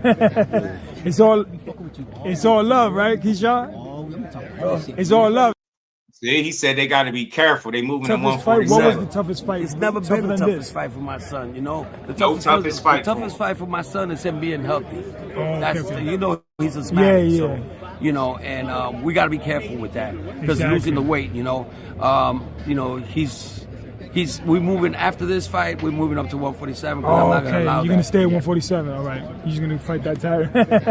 It's all love, right, Keyshawn? They going to 47, and with my guy Blunt, so I know they've been pushing super narratives, man. They've been pushing hella narratives ever since this fight got announced, yo.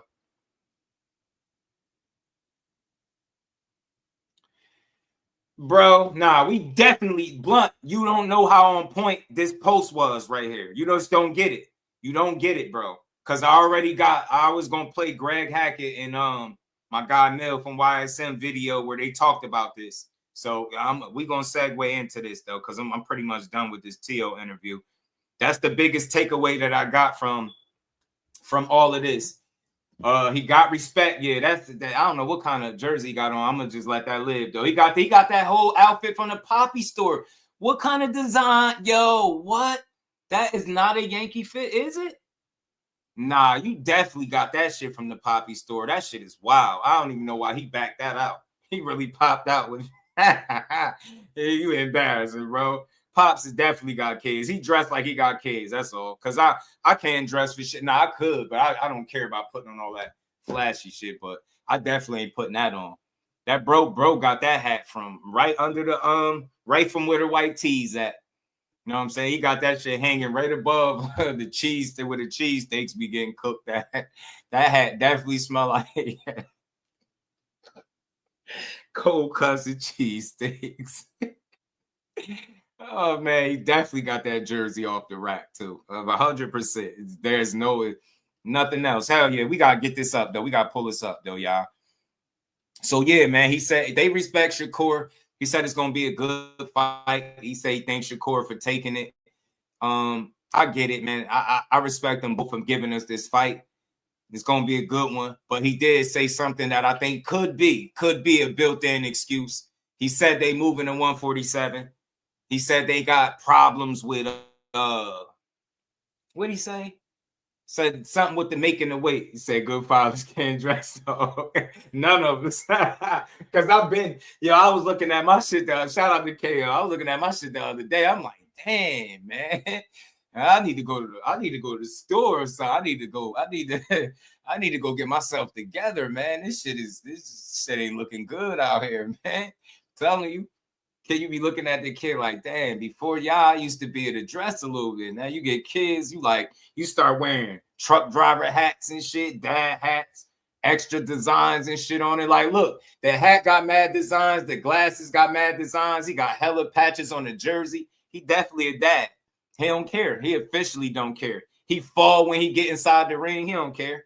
He don't care. Teal Sr. do not give a damn, bro. He do not give a damn.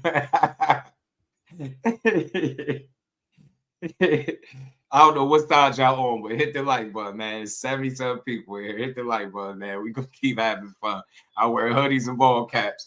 Hey, man, I swear, no lie, I wear stocking caps. Y'all see me with my stocking cap whenever the camera on. Stocking caps, hoodies, yeah, like little hats and sweats and stuff like that. Like, I got to the point my son thought I didn't wear jeans. He didn't even want to. He's like, Dad, don't never wear jeans. That's because I keep it fair. I like to be comfortable, bro. I'll put some sweat tracksuit on in a heartbeat. A1 Hoops on, my guy, Savage Minded. What's good? Just a little laughter, y'all. A little laughter for the stream. Blaze, what's good? You ain't got no suits, KO. hey, Blaze, I got one in there. I got one hanging up in the closet somewhere, G. I ain't a suit guy neither. I ain't gonna lie to you. The hooded sweaters. You got the hooded sweaters. You definitely got kids boxers. So it's 100%. But look, I just want to make sure everybody's on the same page, right?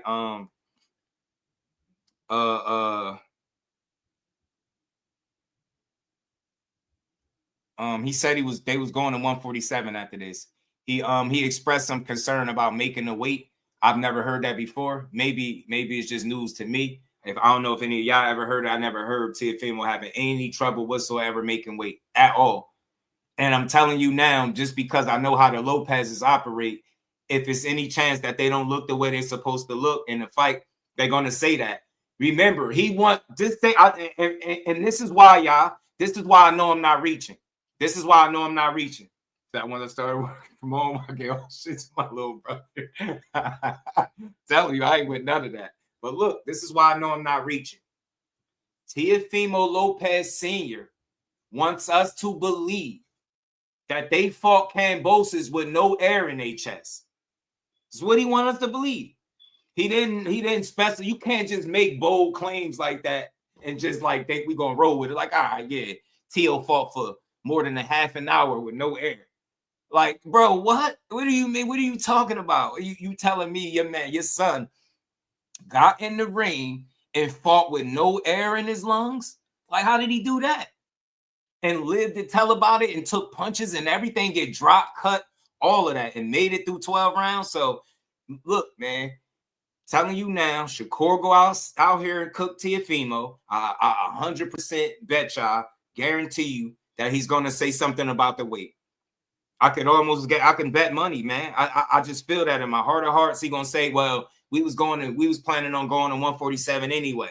You know, we should have moved up. I'm telling you, because when asked about who their toughest fight was, when we seen him struggle with Nakatani, when we seen him lose to Kambosos, when we seen him get dropped twice and arguably get outboxed by Sandor Martin, when we seen him arguably get outboxed by Jermaine Ortiz. One of them fights was tough, bro. You're not going to just lie like that. You're not going to just act like every time you got in the ring, oh, yeah, we just wasn't healthy or something was wrong. But y'all the same ones that fought Lomachenko, who after that fight, didn't he get shoulder surgery? Y'all think y'all froze Lomachenko with y'all power, but this man didn't throw punches for 6 rounds. And I know he spoke about not wanting to get caught, but I refuse to believe that somebody that talented could think they could win a fight not throwing punches. Lomachenko had to know he was losing every single round that he threw single-digit punches against this man. You get what I'm saying? So miss me with that, man. He's going to make excuses. They said he fought with no air in his lungs. I don't know if y'all hearing me, bro. Teofimo Sr. said Lopez Jr. fought with no air in his lungs. None. We fought Kambosos with no air.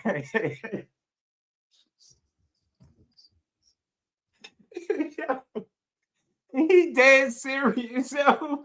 He want everybody to believe that they really, we went out there with Lopez, Kambosos, and we fought with no esophagus. Our esophagus exploded. Like they were saying mad shit. I'm not even playing. Said he fought with no air. And then I read somewhere else where he said they had too much air in like their chest or something, some wild lungs, chest, something weird. It was like, man, yeah, all right, bro. Y'all lost. And that is where I think one of the weaknesses is in Team Lopez. It's not Teo so much. Teo could operate in chaos. He's not as mentally, like I think, disturbed as what people think. I just think he's an odd, weird guy, but he could fight. But the weakness, I think, is in his dad. And why I say it, because the same fight that he wanted us to believe that he fought with no air for 12 rounds, right? That same fight.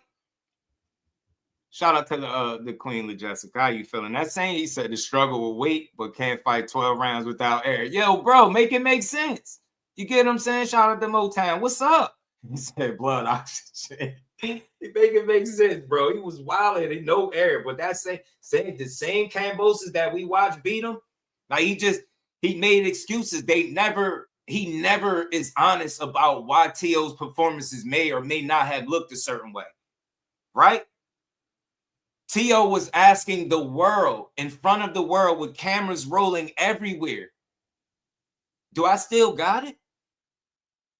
Kambosos had him saying, yo, I beat him 11 rounds to 2. Did y'all forget? He said that. Yeah, it was him. He said, I beat that boy 11 rounds to 2. That's what I want him to be saying when Shakur beat his ass. They're not honest. So in the corner is where the weakness at. His dad, in that same fight with Kambosos with no air, he also went for telling Teo to knock him out, to go in and say, take your time to knock him out. He giving mixed instructions within the same round. I don't know, man. I think the biggest weakness might be Lopez Sr. I ain't gonna lie. I could be wrong. How that song go, I gotta breathe with no air. No air. I'm telling you, Jordan Sparks and Chris Brown.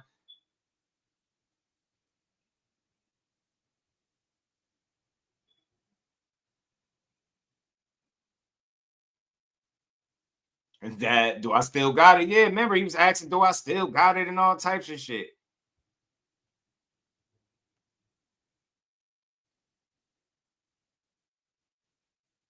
Hey, do I still got it, man? Hold on, man. He was, man, I beat that boy 11 rounds to 2. I didn't, he wanted, oh, my bad. He wanted us to believe that he went 13 rounds with Kambosos with no air.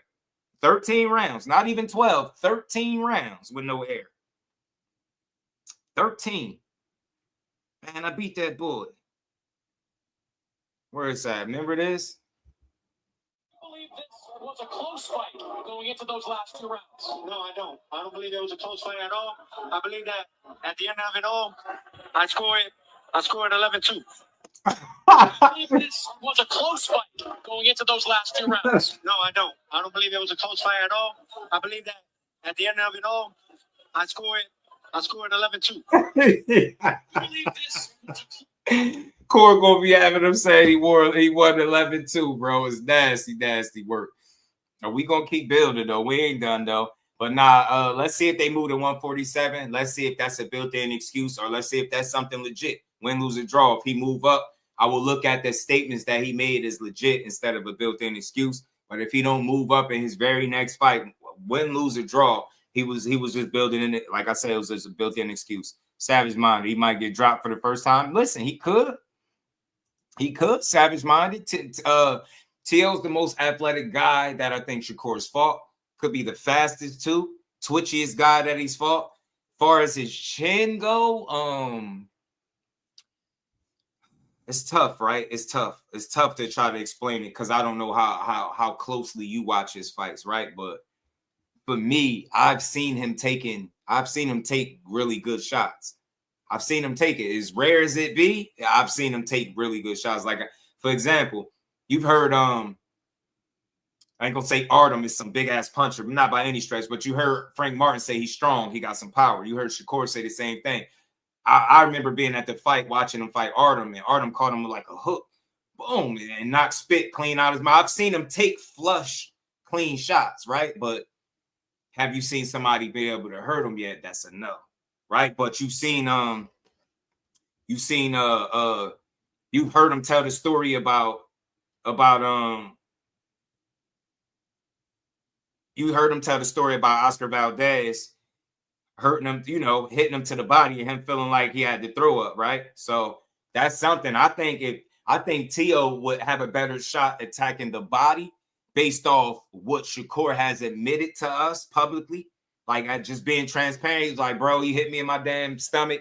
But it was after the fact. I remember the round he was talking about. He said he went and told his grandfather, he said, I got to throw up. I thought that was funny, but he whooped Oscar Valdez's ass. So if the best thing you do is land a punch that trouble me a little bit, but you don't even know nothing about it, and you unable to land it again, like what we talking about. So I don't think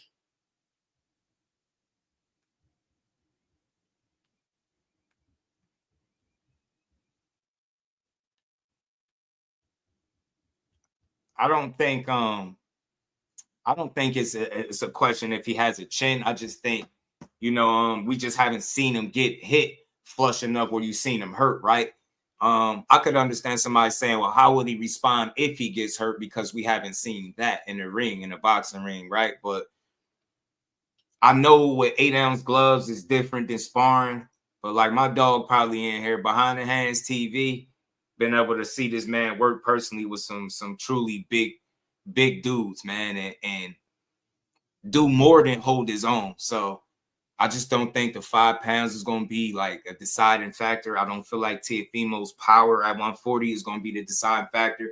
I just think it's going to come down to strategy, game plan, execution, confidence, right? Who's better on that night? Because you could ball like Jordan, 6 days a week, but on that 7th, you look like some shit. It don't matter, right? Corbin flawless, damn near, right, in fights. Well, in certain fights and looking good, and he don't have debatable wins. He don't have that, right? Would this be the first time this happened? Is this fight gonna be closer than any other fight that he's ever been in, right? Does T.O. got what it takes to make everybody that questions Shakur invalidate everything that they've been saying about him, right? This might be the fight. You can get all your questions answered. That's why you gotta love it. But I'm hoping that he step on business. I'm hoping that he step on him.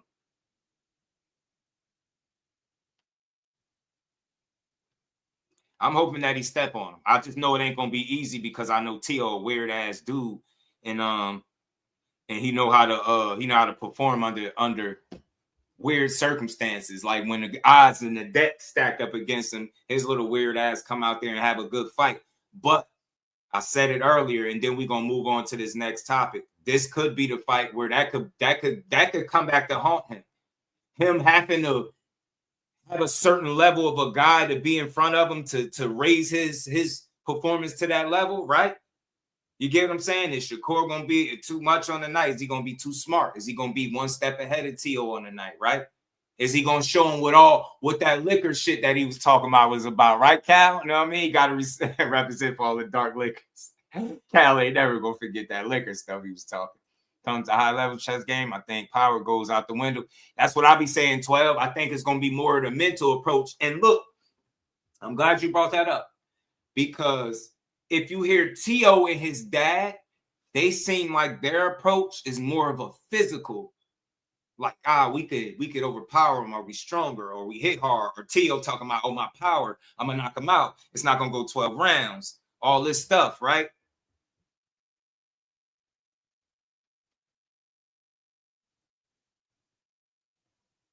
You know what I'm saying? It's not, and I think he's banking on his power being too much, or him being a bigger guy. Think about it. If it's any truth to them having issues with the weight and they going to 47, maybe he feel like he's a bigger, stronger guy, and Corey ain't going to be ready for that. You get what I'm saying?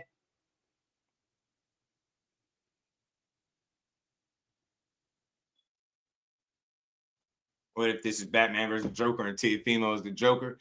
I don't know how to feel about that. Did the Joker, is this one of the ones where Joker get it off on the Batman? Because I done seen that. Joker done got it off. We don't need that. Joker was tearing shit up in the Dark Knight for a little while. We don't need that. We'll need that. We'll need that. We'll need that happening. You know? Nah, this is Joker falling from the roof in that first Batman. That's what Joker it is. It's Joker when he fell from the roof, bro. You hear me? It's Joker when he fell from the damn roof. But let's keep building, man. Like I said, we got a great fight in front of us. 50-50, that's what I'm going to leave it there, man. May the best man win. I think Shakur is the better fighter, smarter fighter. And I think his approach is the mental game, and Tio's is physical. Let's see which one win out. And I'll say this, fighters always say boxing is, 80 or 90% mental. That's Shakur's game. If it's a chess match, I favor Shakur in a competitive fight against Teofimo, because he ain't going to lay down. He's not going to lay down. But let's keep rolling, man, because not too long ago, y'all, like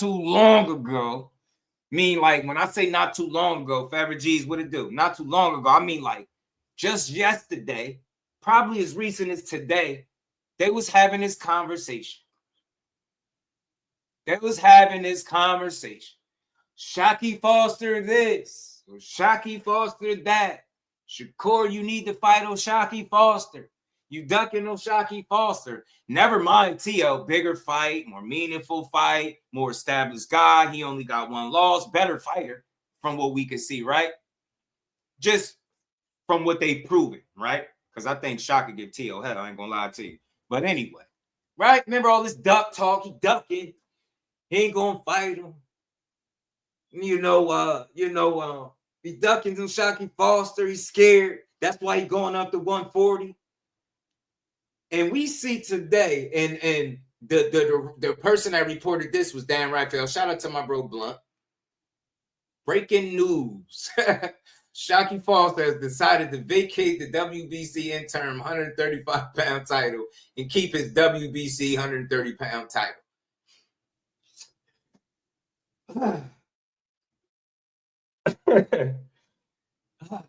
And I have absolutely zero bad to say about Shockey. It's a decision that he made based on probably what he think is best for his career. I don't have nothing bad to say about that. But just to y'all people that was pushing the duck talk, if he's vacating his title, is Shakur still a duck? Are you going to retract the videos, talking about he ducking somebody that y'all know full well that y'all wouldn't bet y'all money that he could beat Shakur? This is not against Shock. This is just to the people that was overly demanding a fight and forcing them to be a duck, knowing that if they fought tomorrow or in their next fight or the fight after, you wouldn't bet on Shock to beat Shakur. I know you would. I know you wouldn't. Just like you wouldn't bet on Zepeda, just like you ain't going to bet on Tio and none of them other guys he been in the ring with yet. You get what I'm saying? It's a couple guys that you might put your money on against Shakur, but I respect the Shock. I don't think he's one of them. I don't think y'all that confident. But he did say to Shakur, don't run nowhere, chump. I'm pressing that button. Coming to 135. He said all of that. I don't have a problem with nothing he doing. Because you know what? I'm real. People can change their mind. Maybe Shock says, you know what? Shakur is going. Look how real I am. I ain't about to sit here and say how Shock lied to us. He told all of us a lie. I thought he was gonna press that button. I thought that's the fight that he wanted. But in Shock mind, he probably like, ain't no guarantee I get that fight. Shakur about to fight at 140 right now. If I keep the 135-pound interim, I probably got to give up my 30-pound title that I earned versus this interim title that shouldn't have even been for 135 pounds because Cool Boy blew weight and the PBC threw him a bone and tried to find a way to put him in position despite him missing weight. Shock probably weighed his options. He said Shakur ain't going to be at 135 next. His next fight at 140, right? That's an interim title, and I got a real title that I actually worked for, lost, and got it back. You know what? I'm going to go to 130, see what's down there, see what works out with Shakur and Teo at 140. Maybe Shakur come back down to 35, and then I go up. That's how real I am, because I don't want to push no bullshit narrative that he's scared of Shakur or he ducking Shakur. Even after all of this shit that he said, he ran him out the gym. You go on to 135 next, chump, don't run. He ain't the next coming to Florida. I have no issue with none of that. Shock doing and saying everything he was supposed to. But to me, this move says, I think he's dealing with what he can control. I think he'd rather maintain the title that he earned. I'm not saying he didn't earn the interim title, but we all know that shouldn't have been no 35-pound interim fight when it was supposed to be a 130-pound fight until Cool Boy missed weight. And then they changed the rules at the last minute like the WBC is known to do. So shout out to Shock Foster. But I want to see if people going to keep the same energy. I want to see if people going to push that Shock is reneging, he's lying to us, he's going back on his word. He ain't doing what he said he was going to do. Because he was very adamant. Everybody was pushing this across YouTube. I didn't know that you could duck a fighter that's not even in your weight class, and when you got a whole nother fight in a whole nother separate weight class lined up. Shock just got out the damn ring, and y'all already said Shakur was ducking. Now, I know he ain't take no punishment for real. I mean, Shock could have went to the club that night, no shades and all that. You get me? He was good. He was good to go. But the man got out the ring 5 minutes ago. And y'all already made Shakur Stevenson a duck because you want to push a narrative to make the fighter look less than.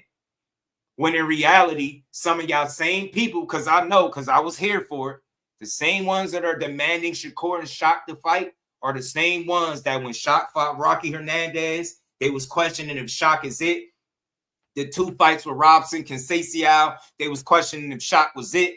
You know what I mean? The fight with Abraham Nova that people thought was competitive, they was questioning if Shock was it. That's 4 fights.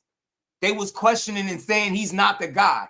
But he beat Cool Boy, and respect to Cool Boy. He beat the best guy known to date, and it was the best performance of his career, I believe.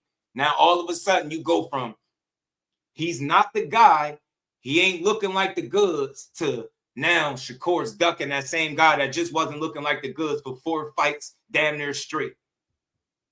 Can't make this shit up, bro.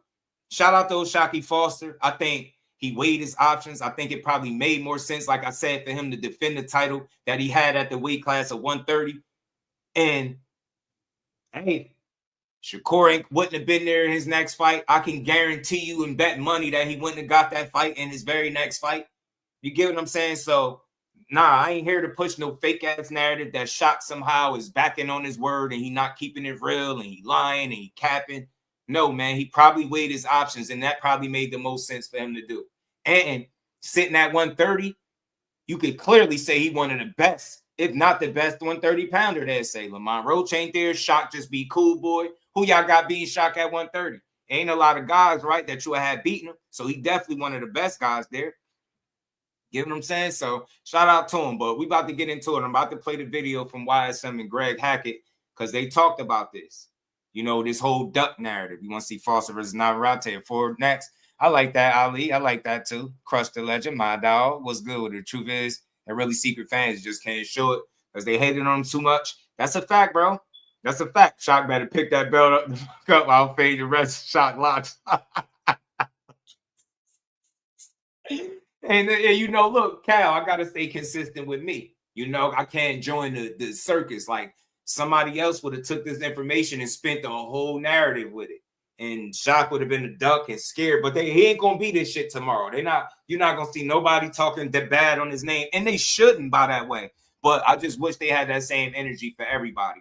You can't duck a guy that's not in your weight class, and you definitely can't duck a guy that just got out the ring when you got a bigger, better, more lucrative, meaningful fight available. You headlining, bro. You headlining. And they talking about you ducking somebody. Shit is crazy work. I got Shock as the top guy and Ray and Nunes. I'm telling you, he wanted definitely top guys at 130. And maybe he revisit that Ray Ford call out. Because y'all wasn't keeping the same energy. Because the same thing that Shakur was kind of doing to Shock was doing to Ray Ford. Say I'm lying.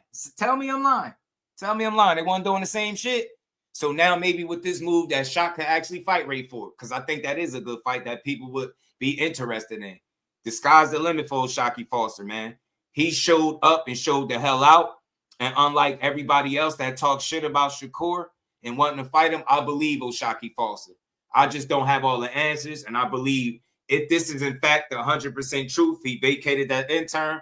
He probably made a conscious decision to defend his title at 130 instead of vacating that title, right? Or being relinquished to that title just to hold the interim title and not get the fight with Shakur that you're looking for. It's a big gamble. You get what I'm saying? Especially with his next fight being at 140. So Shock probably weighed his options. I don't know, but I ain't about to push no narrative that's going to hold him in a bad light. He went out there. I picked him to win, especially when I heard Cool Boy miss weight. And the only place where he truly surprised me is how he won the fight. That was really, really dominant, bro. That was dominant. And in his brightest moment, he showed up and showed the hell out. So credit to Shock Foster. But I got a video we're going to get into, too, after this with Andre Ward, man. We got some stuff. Well, Andre Ward talked about the fight with Cool Boy and Shock. And he seemed like he's saying some of the things that I was saying as well, bro. Told y'all that blowing up 160-plus pounds in between weight when you a small-ass guy is going to come back to haunt you. You running around here damn near a super middleweight, fighting at 122, 126. That shit is wild. So, you know, you run around here basically, you know, having fat camps, so to speak. You having fat camps. That shit going to come back to haunt you. Say I won $500 on Foster winning. Shout out to Ali, man. That's what's up, bro. Get that money on.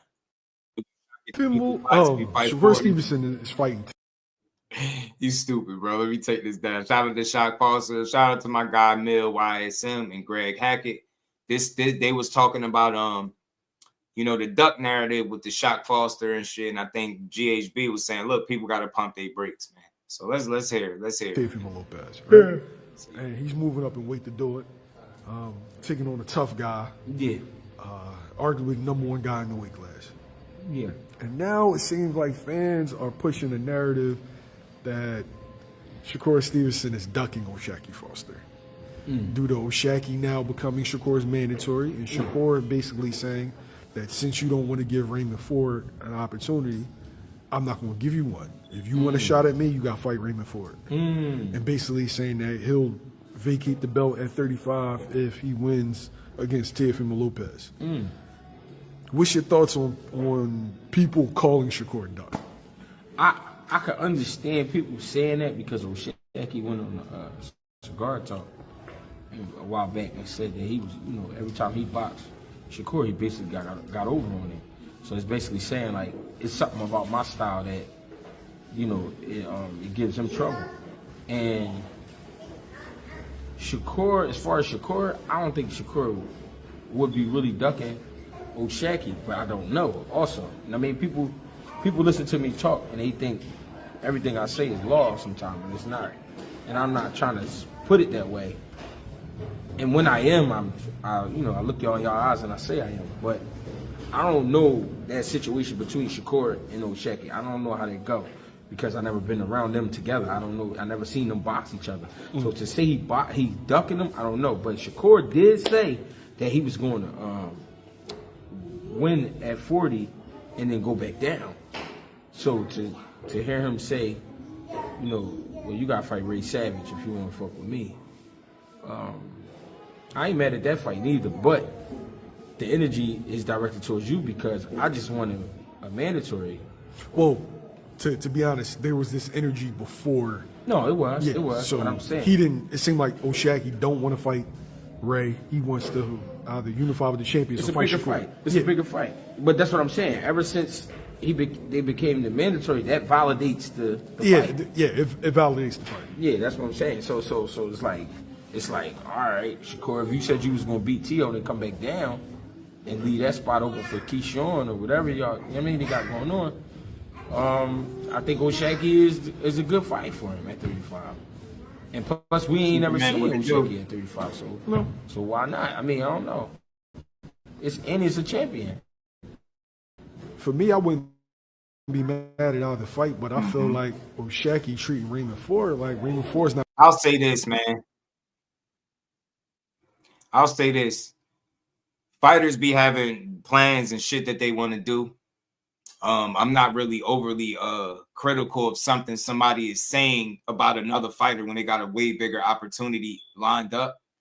But like, for instance, if Shakur has no opponent, like he was sitting there at 135 waiting to look, see who his next guy is, and you got O'Shaki Foster at the dominating cool boy, and you know Shakur still ain't got no opponent, you sitting around shocked like, yo, I'm pressing your line, I want you, and you talking about go fight somebody else when you yourself don't have a fight, I'm gonna look at that a certain way. It's gonna hit my ear different because I'm like, hold on.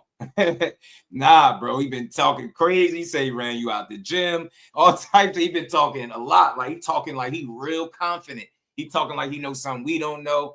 I would want him to answer the bell, answer the call. But with a whole other opportunity lined up, miss me with that ignorance, man. That's how you get tricked out your spot, man. If you don't focus on T.O. and beat his ass first, because then he ain't gonna go quietly. T.O. gonna put up a fight. Trust me, I know this. I'm not just saying it. I know this. That dude not gonna go easy. If he go easy, I would be surprised. I really would. T.O. gonna try his best because that's all he know. He gonna fight. He don't know shit else. And I believe he's got this far, you know, him and his father, but a lot of times his athleticism get him out of trouble or, you know, it help him, right? I feel like this the fight where over-relying on your athleticism and not being able to go to your father in the tough moments is where you might lose this fight. It might be a game of inches. I ain't even gonna say it's gonna be a blowout, but he start putting the majority of them rounds in the bank, or if you find yourself in the hole early, similar to how you put Loma in the hole, you could cancel Christmas, bro. Teach what it do, homie. Say, wait, can't shock leverage 130 better to fight Corey if he decides to move up. That's the thing, though, because it was an interim title, Kyle, and I think it was suspect because it was a 130-pound fight that they bumped up to a 35-pound interim once Cool Boy blew the weight. So I wonder, like, you get what I'm saying? I don't know with the intern, right? I don't know how they was gonna play, but Corey talking like, bro, I ain't fight you, fight Ray Ford. And Shakur is giving Shaka a certain energy. Like I said, I don't mind it because he got a fight lined up, right? But if he no fight lined up and somebody pressing your line like, yo, I want to fight you. I was beating your ass and sparring as a kid and all this. Nah, fight that man. Beat his ass. So, you know what I mean? I still would like to see Corey fight Shaka. I don't care. I would want to see it. I just don't see Shaka beating him in a professional boxing ring. I don't see it. Cancel Xmas T.O. Yeah, cancel Christmas. Shout out to 704 Joe. So, you don't know, man. I would want to see the fight if it could happen for sure. But now with Shaka essentially going back down to 130, hey, Ray Ford is there knocking on the door. So I want to see if the fans that had all this energy for Shakur, y'all going to have that same energy for Shaka now that he possibly changed his mind and that he's moving in a division where Ray Ford is, you know, Ray Ford, you could get a fight with Ray Ford now. Now I want to see what people are going to say. Let's see how people don't keep the same energy. Keep y'all ears on these next couple days. A former world champion, you treat him like he's just some prospect coming up. That's not the case. Right. He's an established guy in the sport. Right. Only got one loss, controversial loss. Right. So you talking about him like he's a young kid like Kermel Moulton that's asking for a shot. Right. Yeah, that's true. That's true, and people would love to see that fight. So, you know what I mean? Everybody's playing a part in this whole situation. I hope Ray Savage do that's get true, a though, shot Cal. You're right. And somebody, if not O'Shaki Foster.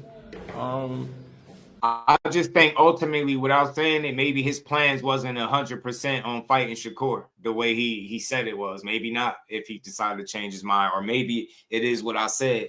He ain't gonna be there right now. You ain't gonna sit around hoping or waiting to that fight over to hope that he come back down. So maybe you go keep yourself busy or defend your title in the meantime till you find the next best option for yourself.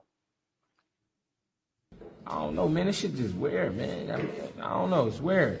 It's a lot of, I don't know. It's a lot of in-between shit. You know what I mean? And we got to see what Shakur look like with Teo. Yeah. You know what I'm saying? But one fight at a like time, making bro. plans, but I'm literally jumping up in weight and facing a top guy. Yo, how does that show you how finicky boxing fans are? Because I'm not mad at Ray for wanting to fight O'Shaquie because Ray wants to fight a champion. I'm not mad at O'Shaquie for wanting to get a big fight in Shakur. Right. But Shakur's jumping up and fighting Teofimo Lopez. Right. Right? This is a fight that we've always wanted to see. Right. The fact that you have that looming and then now you got people calling you a duck for what you might do after that. Yeah. Can I at least finish my breakfast first? that is Exactly. crazy. Yeah, that is Exactly. crazy. That's Shakur the just whole gotta stay point I've been focused on making. that. You know what I mean? Him and Teo is Damn, great boxing fight. fans weird, bro. I can see that. And yeah, I wouldn't call him a duck though. I don't know that. I don't know what they got going on. You know what I mean? And O'Shaquie is like O'Shaquie. We gotta be fair. You beat Cool Boy, you did, but it's like pump your brakes a little bit too. You know what I mean? No disrespect. That's what I said. That's what I said too. Boxing source, I said it, bro. Shouldn't have been for no damn intern WBC title in the first place. This shit was a bad look that they did that. And true enough, I think they looked out for Cool Boy with that. Because that didn't benefit Shock. That was to help him out. And Shock made weight. Back to him, but pump your brakes a little bit too, because you did just get into that different realm. You know what I mean? It's not like you always been in this realm.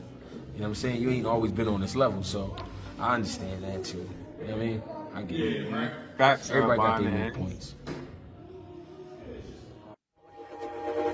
I like that, man. I always like their conversations because they gave good dialogue and fair takes, no bias, no overly emotional shit, no false narratives and weird shit. But yeah, he did just get out the ring. Let that man fight his fight. That's how you get tricked out your spot thinking about other shit, man. You ain't gotta worry about that right now. Ghetto Fat, what it do? Ford needs to pick up an intern. Yeah, man, he need to push for that shot fight now. You know what I'm saying? But either or, I still want to see the Shock fight just because of the things he was saying, the back and forth alone, and because Shock is a good fighter, and I believe that he really want to fight. He get the opportunity, I believe he gonna take it. I don't think he just talking or none of that. I believe he want to fight. But again, you got to think about what you gonna do for now. Time don't wait for nobody. You can't sit around waiting to see what's gonna happen with the next man.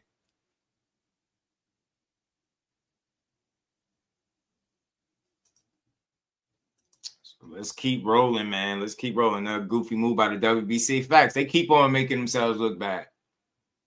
Told you I reached out to the female that used to work.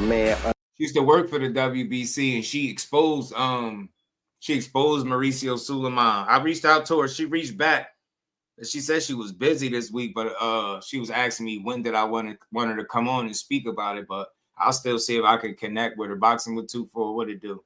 But yeah, the WBC be making that shit up as they go along, bro. For real. That's what they be doing. But I wanted to listen to this episode right here. It's not a super long one and nothing, like ain't no hour-long joint, but they was discussing the fight with Cool Boy and Fulton.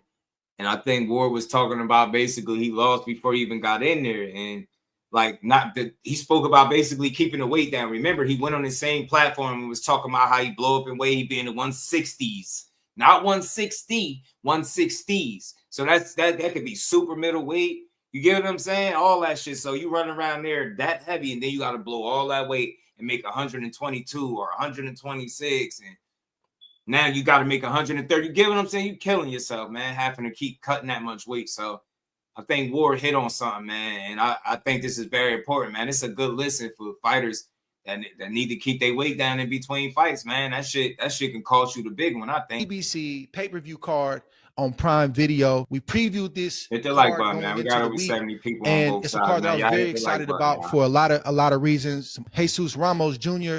and Shane Mosley Jr. fought for the WBC interim middleweight title. Erislan De Lara fought Johan Gonzalez, who stepped in for Janabek Alim Hanalu because of a positive or adverse finding in his VADA testing. Shaki Foster fought Stephen Fulton. Stephen Fulton came in 2 pounds overweight, and for whatever reason, the WBC still sanctioned this fight as an interim lightweight title. And then in the main event, we had Isaac Pitbull Cruz against Lamont Roach for the interim WBC super lightweight title. And that, my friends, was a good fight.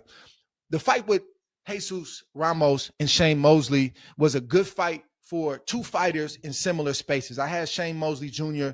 on the Contender Series in 2018. Shane Mosley Jr. is a good fighter with good skills.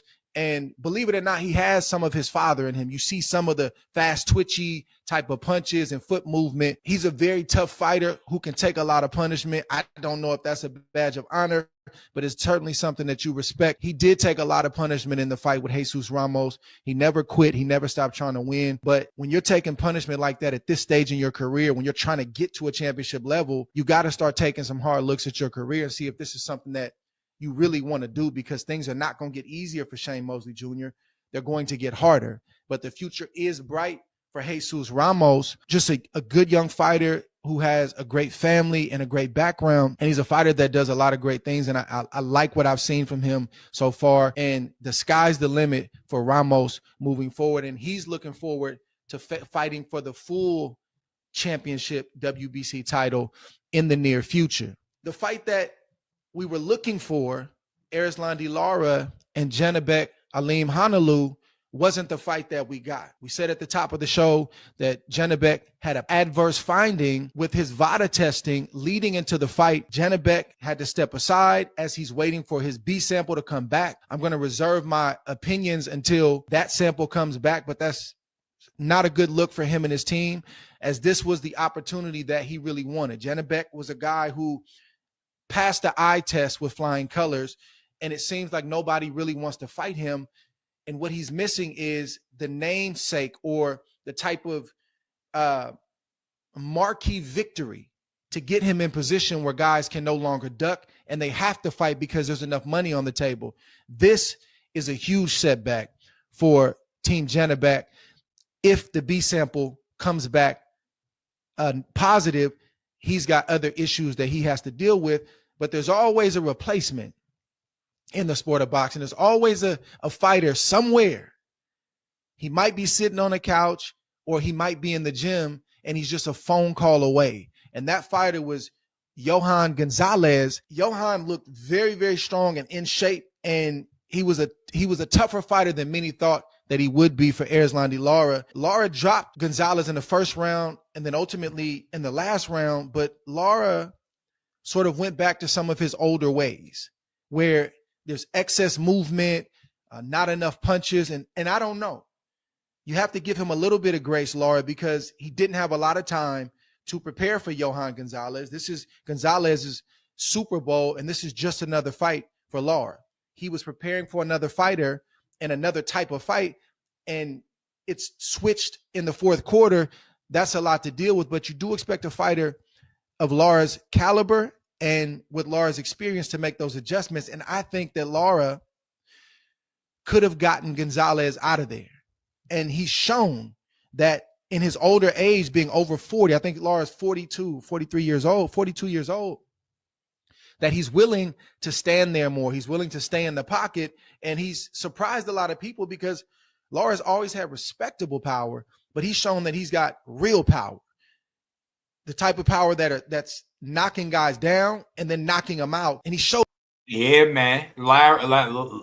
Old man Lara need to be celebrated, bro. Bro beating ass at 42, dropping shit, putting people down. Now, I don't know if he would have beat Janabek on the night if the unfortunate VADA, test didn't come back. But, man, this is a damn good performance for a 42-year-old fighter, the oldest active champion, I think, in boxing. The other one is Badu Jack, I believe. These guys, man, they've been around for a long time. And I said it before, Just think, y'all all remember Paul Williams. Lara fought Paul Williams. Think about the people he fought. Paul Williams, Canelo. You get what I'm saying? Danny Garcia, bro been around fighting, man. He been fighting, man. Old man Lara still got it, man. That straight left is still a killer, bro.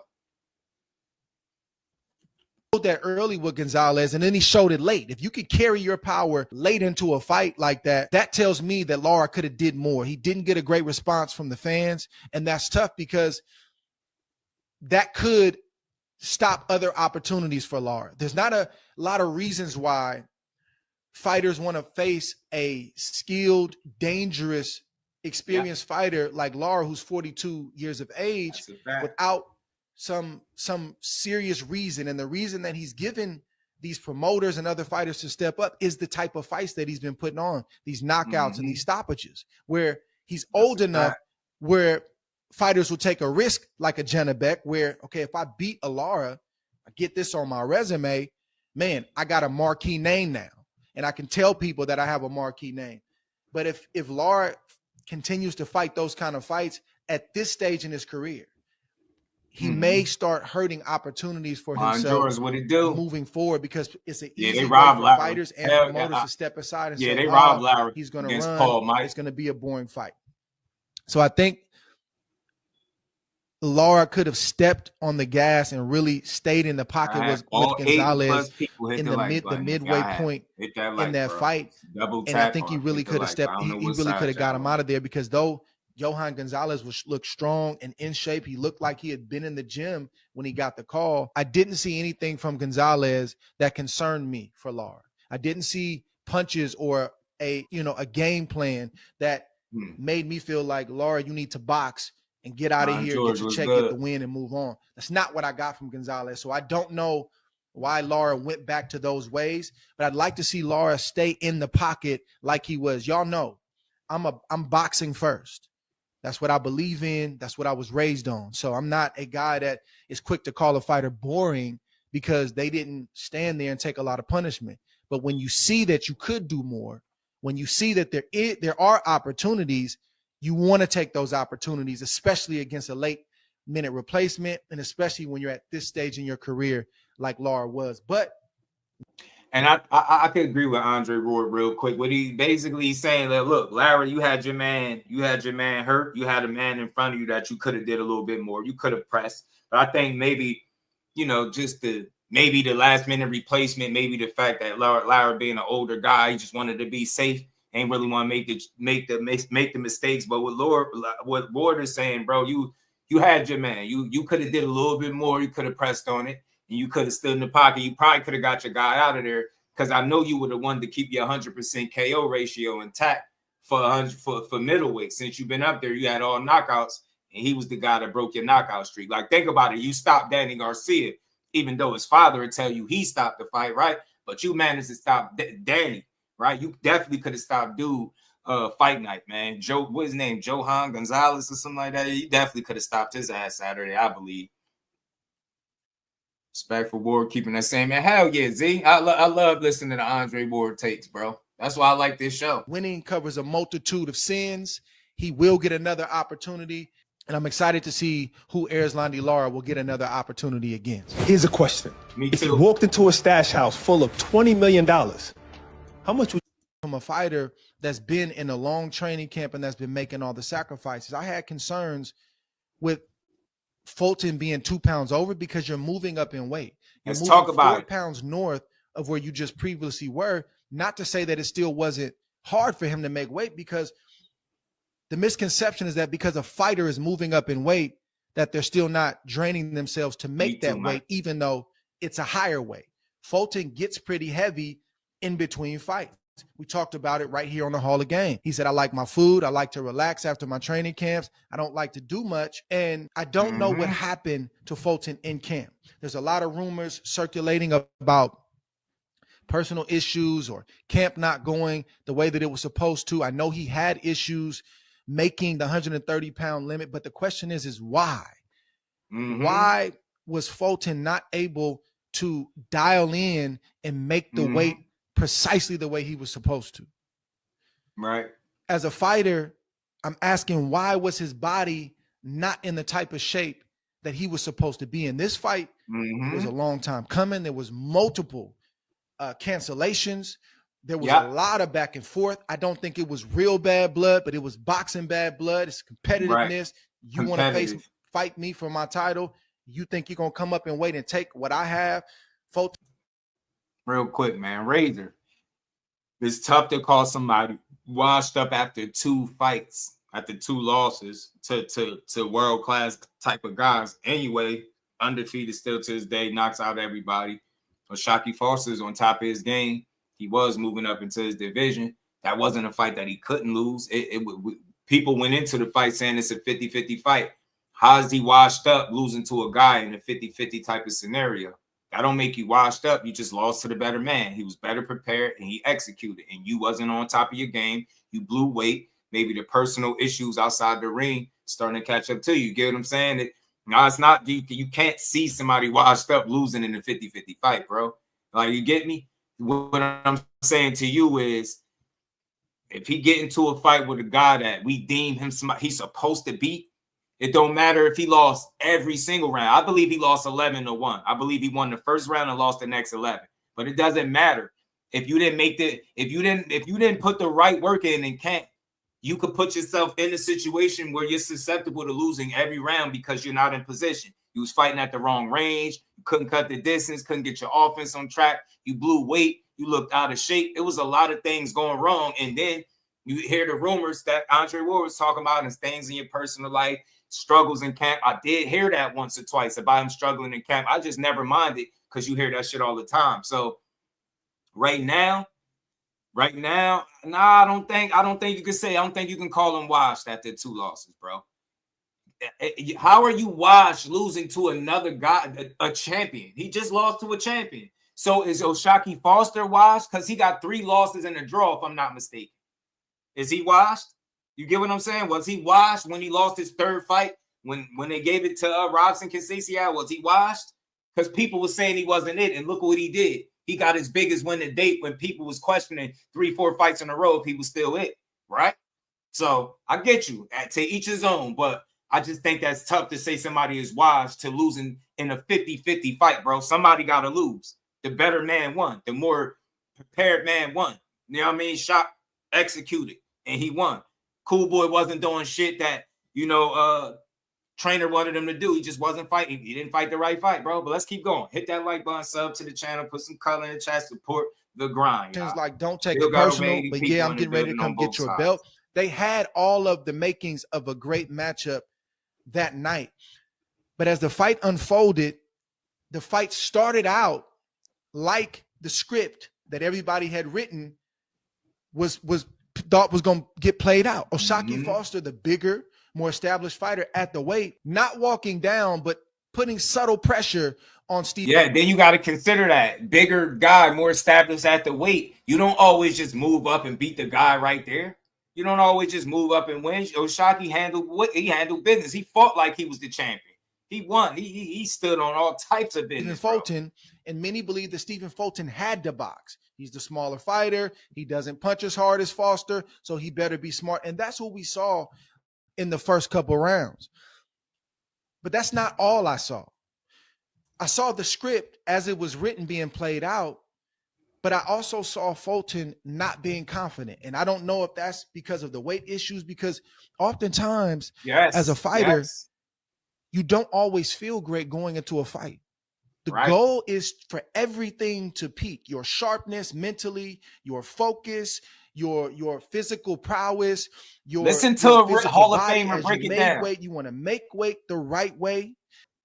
Man, we'll fight. Nah, we gotta go back a little bit. I want people to hear this. And I don't play these interviews and these videos for nothing. I be wanting y'all to I say a lot of this stuff that a Hall of Fame fighter is saying that had a whole career. I ain't never fought, but I'm very logical and sensible. He's saying the shit that I'm saying. Like, do y'all realize not only to put a fight together, but a whole card, how much shit gotta go right? Do y'all know how much shit has to go right for the fighter to win on the night? Now you're talking about a guy that arguably is still going through personal issues. That's not Shaq's fault, but it's life. Dealing with shit. You had a rough camp.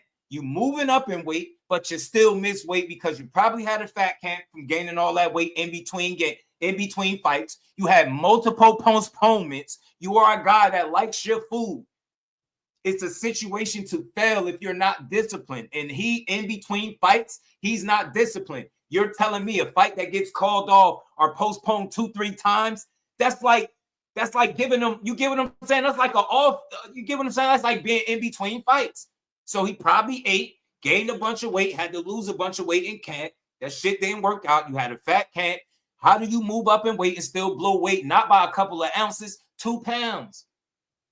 And then you look like a pudgy guy. But why rock with Cool Boy? Because he didn't make no excuse. He said it come with the game. It's part of the game. He took that L in stride. Shout out to Shakur Foster. He stood on business. But the fans, it's time for y'all to stop thinking y'all know everything. Start paying attention. I'm only saying bro in here calling him washed, but listen to what Andre Ward is saying. Andre Ward is a fucking Hall of Fame fighter. Why do you think he ain't sitting up talking about how washed Cool Boy is? Because that's not what it is. You cannot get that based off that fight unless he was fighting a guy deemed not on his level, that he was some type of heavy favorite to beat, and then he went out there and got washed and lost every round or 11-1. Now we having a different conversation. But when you move up into somebody's weight class, battling personal issues, struggling in camp, weight issues in between camp, your ducks are not in a row. And Shakur Foster was locked in, fighting with a chip on his shoulder, with something to prove. And you've seen it from the opening bell all the way to the end. You've seen it. They fought totally different. You understand what I'm saying? So I'm not giving Cool Boy no out, but I'm a real one. I seen him stand on business way too many times to write him off just because he lost to another good fighter. That's what's wrong with boxing. I don't watch this dude take O after O after O. I promise you. Do your homework on Scooter if you don't know. Dude fought, I forget, 8, 9. Is it 8, 9, or 10 undefeated guys and only lost to one of them in Monster Inoue? The rest of them, think about how many O's he took. It's not too many people with the amount of fights that he got that can say they fought more undefeated people and is more accomplished. Cool Boy is a real one. We should celebrate him and salute him like one. He lost to a real fighter in Shakur Foster. No harm, no foul. Shout out to my dog, man. Mike Kirkland always support, man. Appreciate the love, man. He said for the grind. Appreciate you, man. I got 5 on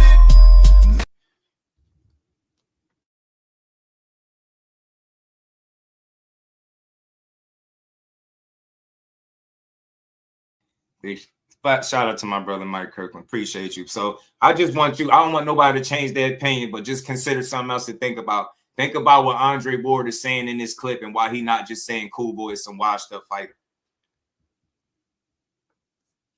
The first couple rounds.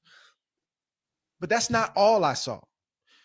I saw the script as it was written being played out, but I also saw Fulton not being confident. And I don't know if that's because of the weight issues, because oftentimes as a fighter, you don't always feel great going into a fight. The goal is for everything to listen to what he's sharpness, saying. Mentally, your focus, your physical prowess, your physical body. As you made weight, you want to make weight the right way. The right way. Put the weight back on in the 24-hour period or less that you have to put the weight back on. You want everything to be clicking. But the reality is even though you have a fight date, things are not always clicking the way that exactly. Shit don't always go according to plan. And that is one thing about boxing fans that I dislike. We act like these guys got to look like Superman every single time they in the ring or they ain't shit. He can't have back-to-back off nights. Says who? You ain't never had back-to-back off nights in your life, at work, in any capacity of life? What makes them any different? You just heard him say how much shit got to go right. And all the time, shit don't go right. And you still got to go out there and perform. So I give Scooter a shit ton of credit for not quitting and just keep fighting. He missed weight. He could have, anything. Try to find a way out with the postponements. He still made sure that he took this fight. As a matter of fact, I think he gave up some money to make sure this fight happened. If I'm not mistaken, that L-Dub had told me. So shout out to Cool Boy, man. Win, lose, or draw, whether you ever hear me speaking these words, I still rock with you. I support you. I support Shot. I don't pick sides. We need to see two dogs more willing to put it all in the line like that. And how do you do that? You support both fighters. Stop saying silly shit, like respectfully. I think it's silly to try to make a case that Cool Boy is some type of washed up fighter now. Come on, man. Losing to another good fighter. That's how we determine who's washed. Losing to other good fighters, world-class champions, makes you washed in today's boxing. See what I mean about these fans? Fickle, man. Got to stop switching up when guys lose. They're supposed to. 2 losses. It didn't look like Fulton was right going into the fight. Nope. And he didn't look right early on in the fight. And Nope. what I saw was a fighter who had a lot on his mind. Yes. Who didn't have the best training camp. This is just all speculation and what I'm seeing from my years in the sport. Yeah. But I also saw Stephen Fulton allowing O'Shaquie Foster, who did his part. He came in tip-top shape. He made the weight, and he did what he was supposed to do, and he actually showed more wrinkles in his game. He was just supposed to be the puncher. O'Shaquie Foster was just supposed to be the bruiser, but he also showed that I can do multiple things, and I'm going to get to that in just a second. But for Fulton, I don't think it was just the training camp. I don't think it was just the weight cut, even though I know that had a lot to do with it. It looked to me that Fulton was allowing O'Shaquie Foster to win a lot of those rounds and over 80 ultimately people hit the like button, smash by it, his reputation. Smash the like button, sub to the channel. What I mean by that is the grind, the script I told you about, right? Foster being bigger, stronger, and even carrying his power late. Foster has late round knockouts where he's getting knockouts in the 11th and 12th round. I didn't see Fulton taking the chances that he was supposed to take in order to try to get some respect from O'Shaquie Foster. Me too. I didn't see Fulton step to Foster in spots the way he was supposed to take some ground from O'Shaquie Foster. True indeed. Supposed to. I didn't see that Philly thing, that willingness to risk getting knocked out or risk getting hurt, to put your game plan down, to put your stake in the ground and let the opponent, the fans, the judges, and everybody know that, I know I'm supposed to be boxing, but I'm gonna get mine too. I didn't see that from Stephen Fulton. I didn't feel that. Like, you can feel that type of energy and that type of mindset when it's being displayed. Like, oh, he getting his respect right now. Oh, he just drew a line in the sand. You saw it with Terrence Crawford and Canelo Alvarez. You see the normal script playing out, Crawford boxing, Canelo Alvarez stalking, but then all of a sudden you saw certain rounds where Terrence Crawford went off script and he drew a line in the sand, and and as a fighter, he's getting his respect. He's sending a message to Canelo and to everybody watching that it's not going to be the way that you think it's going to be. I didn't see that from Stephen Fulton. I didn't see that kind of fight from Stephen Fulton. And it's sad because his corner was telling him all the right stuff. In the first 2 or 3 rounds, you could see that Fulton was still trying to process and figure out how to solve the puzzle of O'Shaquie Foster. But right around that 5th, 6th round, 7th round, in between the rounds, you started seeing Fulton just kind of feel me, boxing source? Start seeing his mind drop. You start seeing his mind. People will overlook this great work that he's doing. These boxing conversations need to be heard. And again, I love the fact that for me not to be an actual boxer or trainer and none of that, a lot of the things that these guys like this say, I ain't gonna say I see everything he say, but a lot of this stuff he's saying about Cool Boy, I was already saying it. I'm like, bro, just didn't look like he had it. He wasn't willing to take the same chances that he do in fights. He looked mentally disengaged. He just didn't look switched on. He did not. Something was missing. And I chalk it up to you not having a good training camp, possibly a fat camp, being undisciplined in between camps. That shit catches up to you. And then you got a guy that's fighting with a chip on his shoulder. They making a promotion one-sided. They building it up as if, Cool Boy is the damn champion instead of Shock. And then when he misses weight by 2 pounds, they make it for a 135-pound interim title to throw him an additional bone. You think Shock ain't paying attention? Like, man, they've been slighting me since they signed this shit. I'm going to beat him up. That's what he was saying. He was like, I'm going to show all y'all talking crazy. Hey, I'm going to talk my shit and I'm going to back it up. I'm going to show it in the ring. And I believed it. He wasn't selling it. He just meant that shit. Shout out to Shock Foster. Not too many people can deliver it how he was delivering it and then really go stand on business when they get in the ring. It's a shit ton of people that would have talked all the same shit that Shock was talking and went out there and got beat by Cool Boy. Let's not act like that wasn't one of the best performances that we've seen from him. It took a damn good performance to beat Cool Boy that convincingly too. And that I want people to realize that the reason you even think Cool Boy is not as good as what you thought is because how dominant Shock was. That's how good he was on the night. And that's how off Cool Boy was. Straight like that. Credit to Shock because he was switched on from the word go. So great fight, but best man won that night. Cheesesteaks and strip clubs. I'm telling you, too many Philly cheesesteaks, bro. You gotta stay focused in a fight, especially when things aren't going your way. It's very easy to start to give up mentally. You may not give up physically. You may not stop throwing punches, but your mind starts to drift and you start becoming a spectator to your own event. So your coach is talking, you hear him, but you really don't hear him. Your mind is on something else. And that's what I started to see from Stephen Fulton in the middle of this fight. And I think it was the 6th or 7th round. He came out and he started throwing like air punches. Like they weren't reaching Foster, but he just started throwing air punches as if he... Y'all didn't hear me talking about the air punches? Yeah, so y'all don't remember, nobody in here remember me saying, yo, this man was throwing air jabs. He was doing his best impersonation of like Regis 2.0, throwing them air jabs. I ain't never seen him throw that many air jabs in my life. Now you hear SOG like he start throwing air punches. This shit is crazy, bro. I was saying it. I'm like, that's why I play these shits. It's the reason why every day I find a video that I could play, because a lot of times these people, these more experienced people that's in the know, be saying a lot of shit that I be saying with before I even hear these videos, because I think logically and I know I don't know it all. You know, I consider all things instead of just looking to have a negative opinion. Yeah, it's easy to say, cool boy, you washed up. But it take a different type of fan to analyze, like Ward is saying, all it takes to go into a fight for you to look good. And when it don't, that shit shows. Boxing is, that's why I say that's the best sport we got, because it requires so much from you. And even when you give boxing everything you got, it still might not be enough. That's a hell of a sport right there, man. People just don't get it. Let's keep going. Shout out to my homie. In the middle of this fight. Appreciate you. And I think it was the 6th or 7th round. He came out and he started throwing like air punches. Like they weren't reaching Foster, but he just started throwing air punches as if he was like shadow boxing. And that just let me know that this is not going to be the night for Stephen Fulton. I don't know what happened, but I have a lot of respect for Stephen Fulton. I've stated that on this show and on this platform, and I continue to. I'm not a fighter who sees a fighter have that kind of showing. Oh, he's throwing air punches earlier than that. Doesn't show up the way he's supposed to. That shit was wild. And then I say, oh, he's trash. He was never anything. That's not me. I have a lot of respect for Fulton, but something went wrong in his preparation. Talk about it, and he think like me, or I think like him. Showing on this platform, and I continue to. I'm not a fighter who sees a fighter have that kind of showing, or a fighter that doesn't show up the way he's supposed to, and then I say, oh, he's trash. He was never anything. That's not me.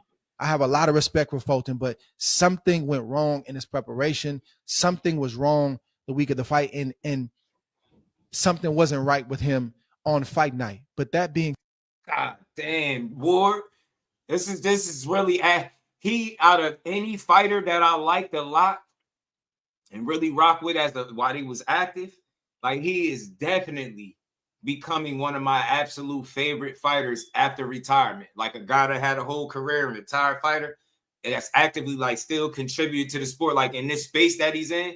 Definitely becoming one of my favorite fighters. He say the realest shit. This is what you need to hear. This is what you need. And this is coming from somebody that done it. And you see his assessment on Cool Boy. It's easy to get up here and talk about how he trashed and after not looking good. Come on, man. But think about all the times he did look good. What was we saying then? We're going to just throw him away after he lose? That's why boxing is fucking trash. You don't even got to lose no more. You can have a draw. Just ask Tank. And they're going to act like you lost every fight or had a draw with everybody you fought. Shit crazy, man. I'm a supporter, not just a critic. I'm a supporter before I am a critic. How about that? Most people are critics before they are supporters. And that's why they'll get up online and they'll trash a world-class guy from Philly like Cool Boy Steph that had he won this fight would have been the only 3-division champion from Philly. But he trashed, though. But he washed up, though. That's what we going to push? Bullshit, That's man. not me. I have a lot of respect for Fulton, but something went wrong in his preparation. Something was wrong the week of the fight, and something wasn't right with him on fight night. But that being said, some of what was, and maybe most of what was wrong with Fulton in that fight was O'Shaquie Foster. We can't take and away I from the said that. performance I of literally Foster. said it. I said, now don't get me wrong. A lot of what was going on, that was shock. But past that, past somebody just having a better game plan and being switched on, having your number, Cool Boy looked off. Out of shape. Mentally, he wasn't there. He was always fighting at the wrong range. Even the way he was throwing his right hand, it was in a way that I never seen him do before. He was reaching. He was getting desperate. I was like, yo, this is not him. He mentally is not engaged in this fight the right way, but his body is on autopilot. He's still trying to fight the fighter in him. He's still going, but he just didn't have nothing on the night. William Old School, what's good, bro? He had nothing on the night, and it showed. And the professionalism and everything that he displayed in that fight. He was sturdy. He looked very strong. He looked sure of himself, but he was smart. And I love to see a guy who's known as a bruiser and a puncher and the stronger fighter not abuse what he has in his arsenal. Foster could have easily not respected anything about Stephen Fulton and just tried to walk through him. And maybe he would have got the stoppage. Maybe he would have done better. I don't know. But I like what I saw from Foster. I saw a thinking man that night, Saturday night, against Stephen Fulton. I saw a man who was thinking through his steps and processing his moves. Foster was playing chess on fight night. He wasn't playing chess. Hell yeah. He was thinking 2-3 steps up ahead. And this fight is going to elevate O'Shaquie Foster as a fighter overall because he's got the toughness. He's got all the stuff. He showed that he got some flavor. He's shown that he's got range to his game. Great fight from O'Shaquie Foster. It's not a good fight for Stephen Fulton.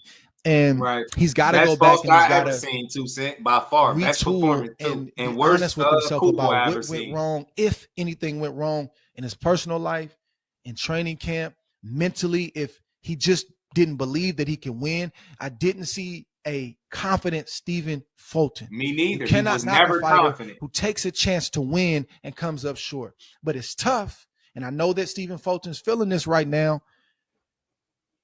I picked him well once he blew that weight like that. I knew something was off. I knew he wasn't about to have a good Didn't fight. put himself in the best position to get that dub. And I don't think he really believed in himself once he got in that ring. Foster was who he thought he was. He may have been even better than he thought he was. And I didn't see Stephen Fulton not one time toe that line and draw that line in the sand and let Foster know you're going to have to earn this tonight. I wish Fulton nothing but the best. Boxing is a sport of second, third, fourth, fifth chances.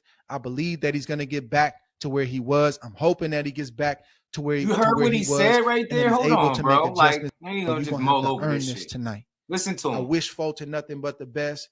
Boxing is a sport of second, third, fourth, fifth chances. I believe that second, third, fourth, and fifth chances. Cool Boy only got 2 losses. Chill with all that he wild shit. Bullshit, bro. That's why boxing is turning into some shitty ass sport. Because the people that's supposed to support it only support the participants when they're winning, bro.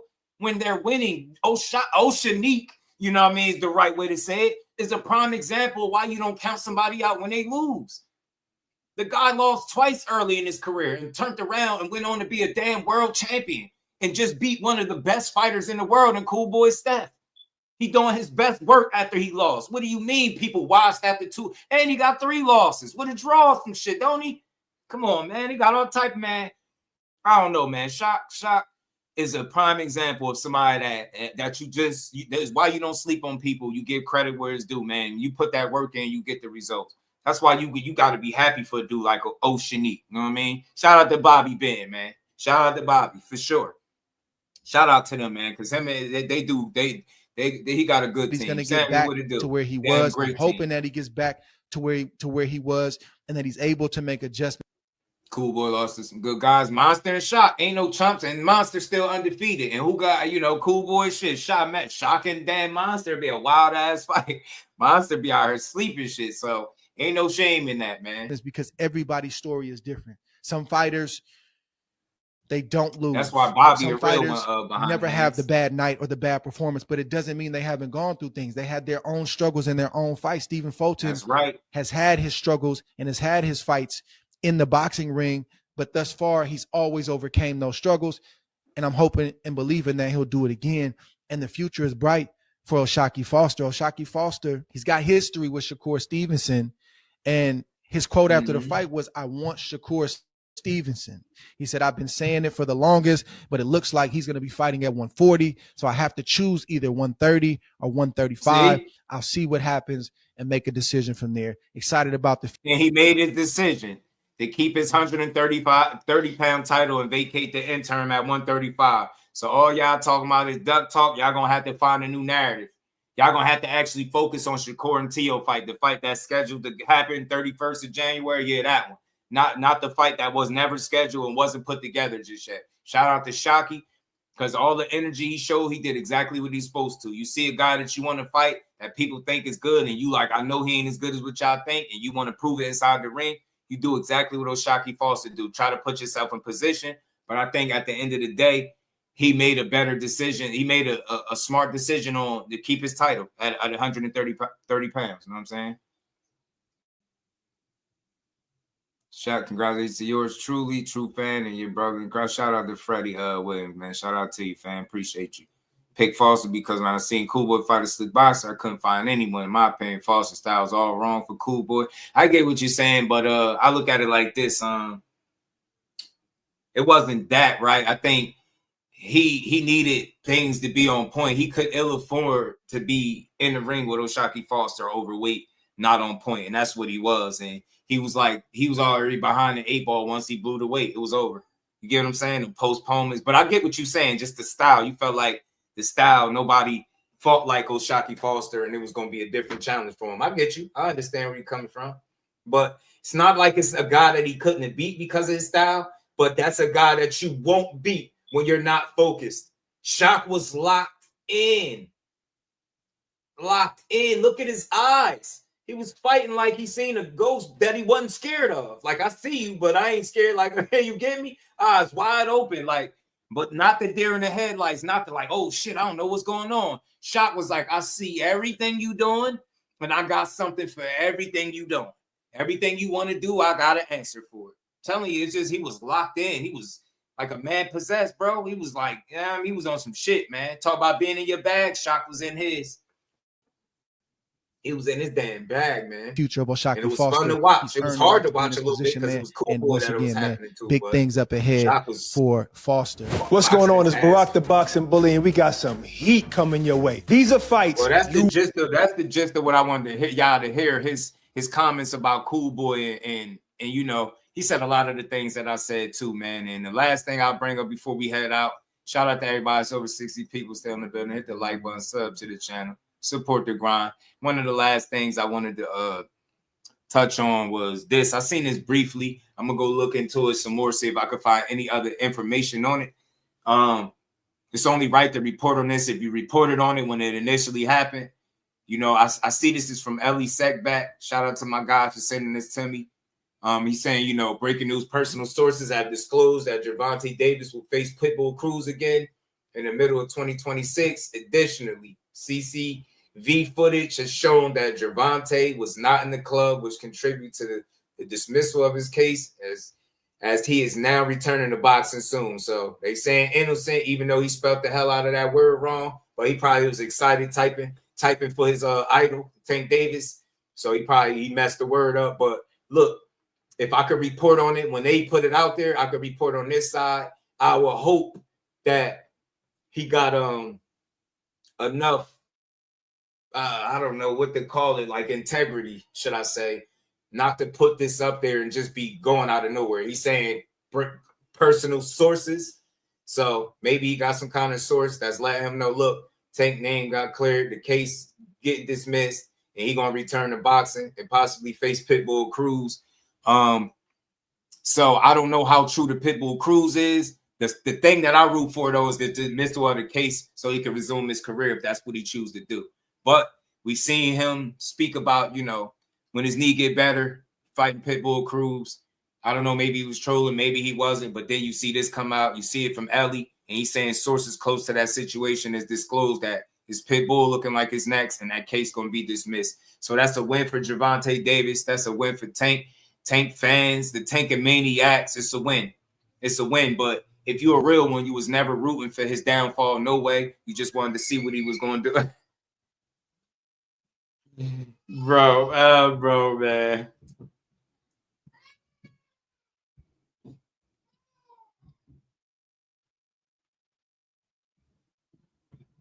Man, yo. Man, somebody just sent me something. So Pitbull rematch kind of lame, not gonna lie. Yeah, now look, I'll say this. I'm very consistent. I understand that I can't pick who these guys fight. I can't choose their next move and all that. I could only choose to support it. Tank told us a long time ago, right after Pitbull, hell no, when they asked him, hell no. So it ain't no way in hell after this long, I want to see him. He has done nothing that's worth Tank Davis fighting him again. In my opinion, he hasn't earned it. He lost to Lamont Roach. They lied and pushed the narrative that he beat Tank when they fought, which is complete bullshit. I don't care for this rematch. If it's any rematch you're going to get of fans, it need to be Lamont Roach. This would be a bad look in terms of him not keeping it real or lying to his fans like they always like to say. Certain fighters lie. This wouldn't be good that you told your people you weren't fighting him no more, sat out this long, and you didn't give people the rematch that they was highly anticipating. Just to give us a rematch that we don't care for would be nasty work. But I'm not going to complain no way I will with any other fight. It's not the fight I would care for, but I would have my opportunity whether I wanted to support it or not. It's not that big a deal to me. I'm pretty sure they would fill it with a good undercard or something like that, possibly. And it'd probably be a good card, probably be worth the money. But nah, in no world should fight Pitbull Cruz twice on pay-per-view and make people pay for it. If you're going to do any rematch at all, in my opinion, you definitely do the Lamont Roach. If not, go look at to get the establish yourself with the Jake Paul situation, or go find another fighter to fight.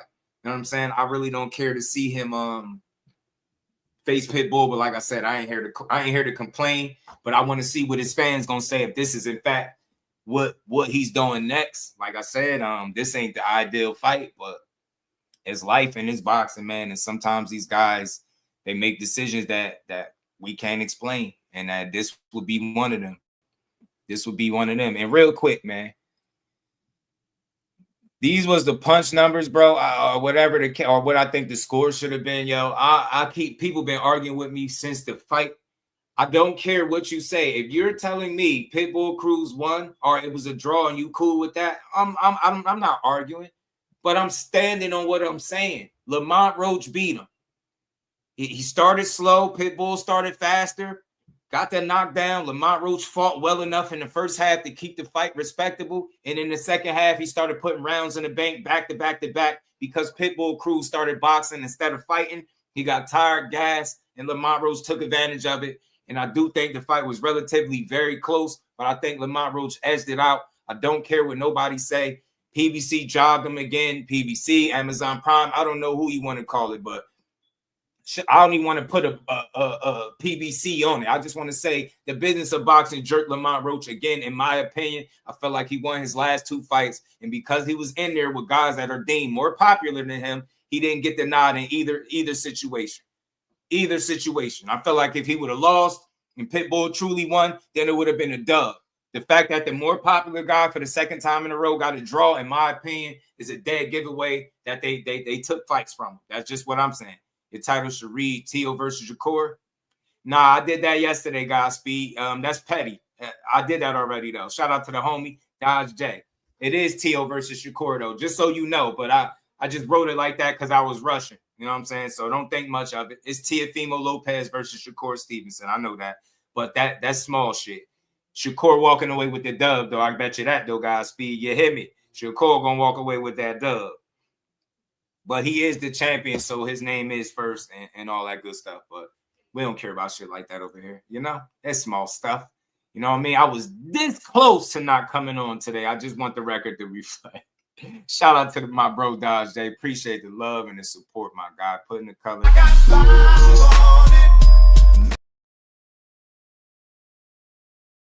16-112 for Isaac Cruz was egregious. Yeah, what was it? 115, 111. I think it was 115, 111. We'll be back to revisit for the fight. It's all good. And check this out. Godspeed.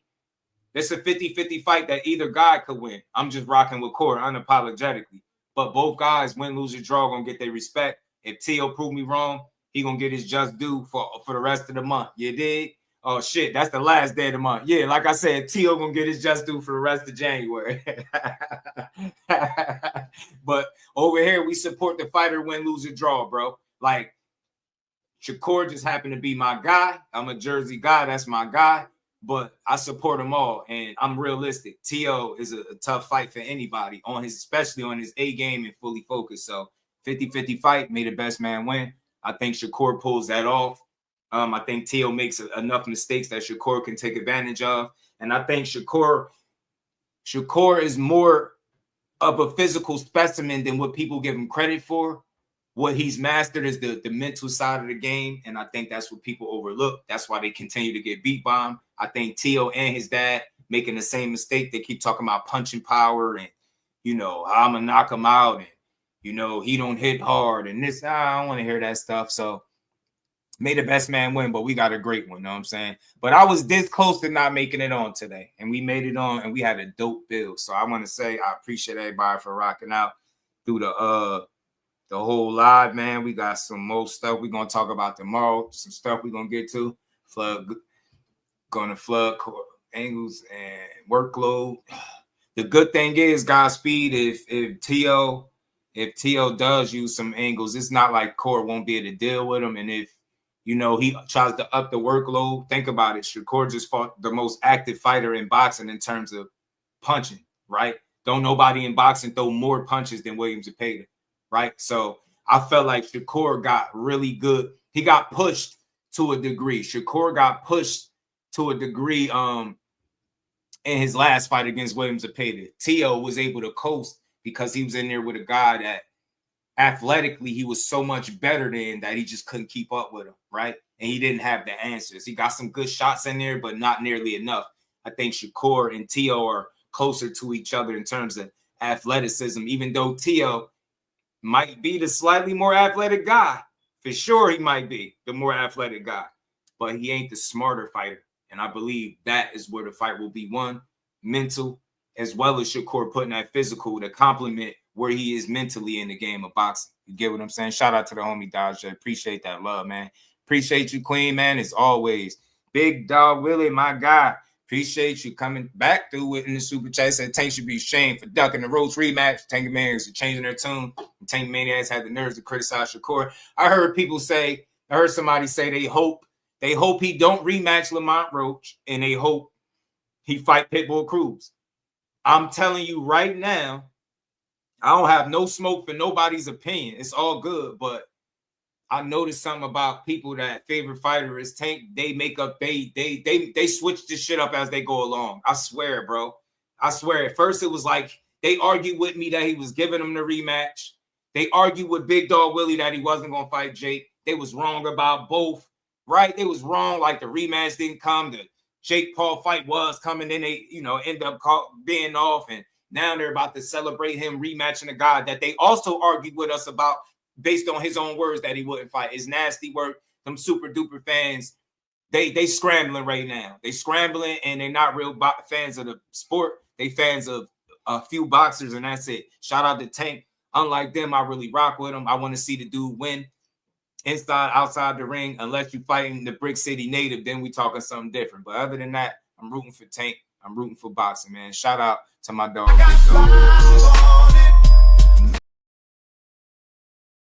The homie Z, appreciate you, man. Appreciate the love, man. Appreciate the support, man. You know it, man. Zepeda kept his head on the line now.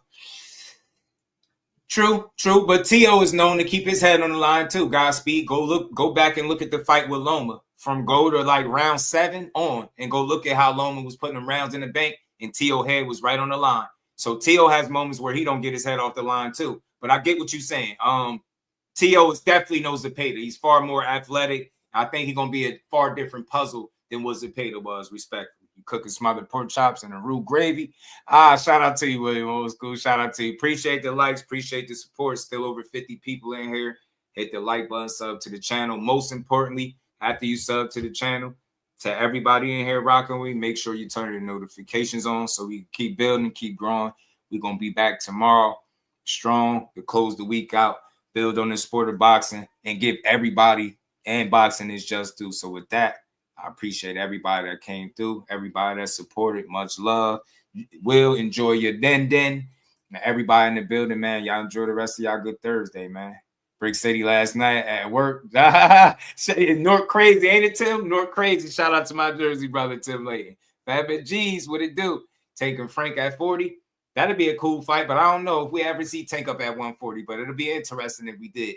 Shout out to Z, JPZ in the building, Fabit G's, Tim, Cal, Will. You know what I mean? My dog, big dog Willie, my baby girl, the queen Miss Just Do. You know, shout out to everybody, man. And make sure everybody, if you ain't here, you ain't hit the like button, do that. Your notifications, they don't hit that bell icon. Put them on all, and we're going to be back at 4 p.m. So with that, much love to everybody, man. Peace. Representing Brick City, Shakur. Finding those levels, too. Look at that four-punch combination. It's a masterclass right now from Shakur Stevenson. That's what you're seeing, a masterclass. And Shakur meeting them with a straight left hand. Oh, there's a knockdown scored with the left hand.